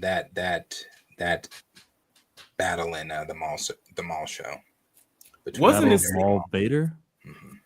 It's crazy. The only thing I remember from season 3 of The Mandalorian was the backstory that they did on Grogu when he was saved from Order 66. Remember they by showed the what's it called flashback? it by Jar Jar Binks. Yeah, the actor who played Jar Jar Binks. I'm glad they gave him. I'm at best. I'm glad they gave him some redemption because man, the backstory about what happened with him and how he almost took his own life because of the backlash he got for playing that character all them years ago. That let me know how crazy. Star Wars fan. I said that's when I knew the Star Wars fandom was toxic, was with that situation right there. But they gave him redemption because they put a lightsaber in his hand and he went to work to get Grogu out of the Jedi Temple. And the Skeleton Crew kids made it out alive. I poor choice of words, but they've made it out without any sort of like online bullying. To my knowledge, they should be fine because nobody watched. Yeah, you didn't watch Andor either. Oh gosh, no. But that show seems to have a somewhat of a decent following. Yeah, there are people that love it. People love that show. It's because they doing stuff on Andor that they would usually do in an HBO short series. It's not. I don't want to say it's not Star Wars, but it ain't. It's not Star Wars. I'll say it's not Star Wars-esque. Yeah. What is it? Andor? Mm-hmm. Yeah, no. Your Andor takes place right before Rogue One. Only thing I liked from Andor was Mothma's speech. That's it. And only because it's literally an episode of Rebels. From that speech goes right into Rebels. So that's the only reason. They sure have found a way to stretch that shit out, though. They have. But if the Maul and Vader thing does happen in the show, that would be fantastic. I hope that is something that they do. I think that's something that they're looking at doing or already done. If it's already filmed and done and all that stuff, I think it's coming. Andor, yeah, as like I said, people love it. There are people that love it. So I don't know if you heard it. The actor who plays Jar Jar Binks, his name is Ahmed Best. He was in the flashback episode of Grogu getting saved from episode 66. And I don't really know if it's redemption. I don't know if I wouldn't even really say they gave him redemption. I would say that I think this fandom has a very short-term memory sometimes and forget who they bullied. Because they bullied the shit out of Hayden Christensen too. But then when he showed up, right now, at celebration, everybody's like, crying and shit. I'm like, wait, just like a lot of the fandom claim they didn't like the prequels, but then when the trilogy sequel came out, now they love the prequels again. They love the prequels. Yeah, that revisionist history is something else. Yeah, it's not very super. Well, we're moving on now to the east side. I'm Too Fly Cam with $2. Andor, the greatest. Oh yeah, it's you. You can write it. You can pay. I'm not gonna say it. You mean Rogue One? I was gonna say Andor is not better than Rogue One. I was about to say Rogue One is maybe one of the best Andor. But I'm glad you like it though, man. I won't yuck your yum. He's like guys who do this, right? The super chat just to egg us on. No, I'm not gonna do it. Nope. I'm too fly. I'm too mellow. There are scenes from Rogue One's TV trailers at the time that weren't in the film with Vader that I was hoping that were going to be released like on the DVD, behind the scenes, deleted stuff. I don't know if they just are keeping that and never show, but there was an argument that him and Krennic were having in the original trailers where Krennic was yelling at Vader, walking at Vader and saying, "We are dealing with immense power." And Vader, I'm thinking to myself, oh, that's going to be such a dope ass scene. Nowhere, gone. Never seen it outside the trailer. No idea. flip floppers. Same with the Jar Jar. I mean, the fan base is vast. I'm sure the ones who were cheering for Jar Jar and Hayden's back and prequels, I'm sure they're not the same human beings who were angry. I don't think it's like the John Cena fans. They all turned. They were all against him, and then they're like, oh, okay, look, we like you now. I do think that it was separate people, and they say that the sequel era will have their fans. One day there'll be a Star Wars celebration. It'll be like Daisy Ridley's back with the Oscar Isaac with the John Boyega. Go crazy, guys! Oh yeah, no, all right, bring in Rose Tico. Not Rose Tico. I forgot I about do her. think this will be the She first. caught a lot of heat. Since this is the first generation of Star Wars viewers that were born on the internet and their attention spans are inherently faster than ours, I do think this is the first generation that will forsake their Star Wars. Oh yeah, I do. I think do they will too. absolutely forsake it. At this point, it's completely memeable content right now, so it's not like it's very popular in their formative years. As they grow older, it will only diminish from that point. I don't think that they will cling to this the way that our generation clung to the prequels, the way that our parents clung to the original series. I do not think that the roots were grown for this latest iteration of Star Wars. And I know that because in Fortnite, the Star Wars characters from yesteryear are more popular than the ones that are from the sequel era. Same thing with the hotel. We also have to, wonder too. Just because it's on Fortnite, I'm always gonna go back to that video. I saw it again the other day where the little white boy was saying, what were they, basketball players, football players? They asked him about. He's like, what cartoons you watching? This little boy said Kai Cenat, and he was like, no cartoons. He was like, YouTube. He's like, no, like what's Cartoon Network? And he's like, I don't know. Like these kids aren't like, they might know through the pop culture zeitgeist who these people are. Like, oh, I know that that's Darth Vader. I am your father. I know that, Anakin Scott, but they're not, I don't think Star Wars doesn't have like new fans running out to buy merch or to watch films or anything like that. They just don't have that. So I agree with Marcus. I think this is going to be the generation that we are the generation keeping Star Wars alive. Sure. Mm-hmm. There's not like we're not I've seen videos of people like, oh, I'm showing my kids Star Wars, but it's not like that's not like a huge margin of people. They're like, oh, Star Wars, love it. I think we're it. After we're done, it'll be a few people that tell the tale of Star Wars. That's why they keep making so many remakes, because they got to keep the IP alive. Yeah, they're never going to stop making stuff. And maybe one day somebody will come in and say, what if we tell a Luke story? And they're like, oh, I never thought about doing that one. Not with Kathleen Kennedy there, you didn't. Dave Filoni knows that at Star Wars Celebration in 26, 27, whichever was next, he better say something about a character that Star Wars fans like and say that's what's next. Yeah, Starfighter's coming. Yeah, Mando Grogu's coming. But you guys like Mace Windu? Welcome back, Sam Jackson. What would we, and I'm just curious because I know we're about to probably get out of here.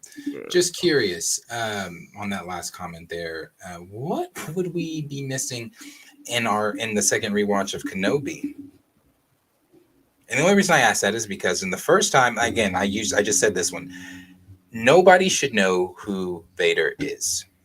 Mm-mm. When she comes in there and she's telling Obi-Wan, and Obi-Wan finds out who Vader is from a nobody, that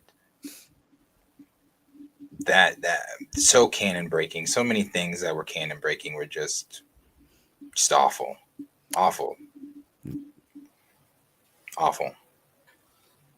Unredeemably awful. Can't do it. I did give Boba Fett a watch the other day for the first time in forever. I don't know why I did it, because when I started going through it, I started remembering the reason we were all upset. I forgot how much time was spent with the fan people. I did not like the book of Boba Fett at all. Yeah, terrible show. All right, that's the show. Yeah, yes, sir. His and Hers on Netflix right now. They've got lots of episodes. Go watch everything I always tell you guys to watch. And Children of Blood and Bone is a year away from coming. Subscribe to Chillmonger. I'll do the afternoon woke up one of these days. And what else do I got? Oh, Cross. I'm covering that in February 11th. So subscribe to Chill.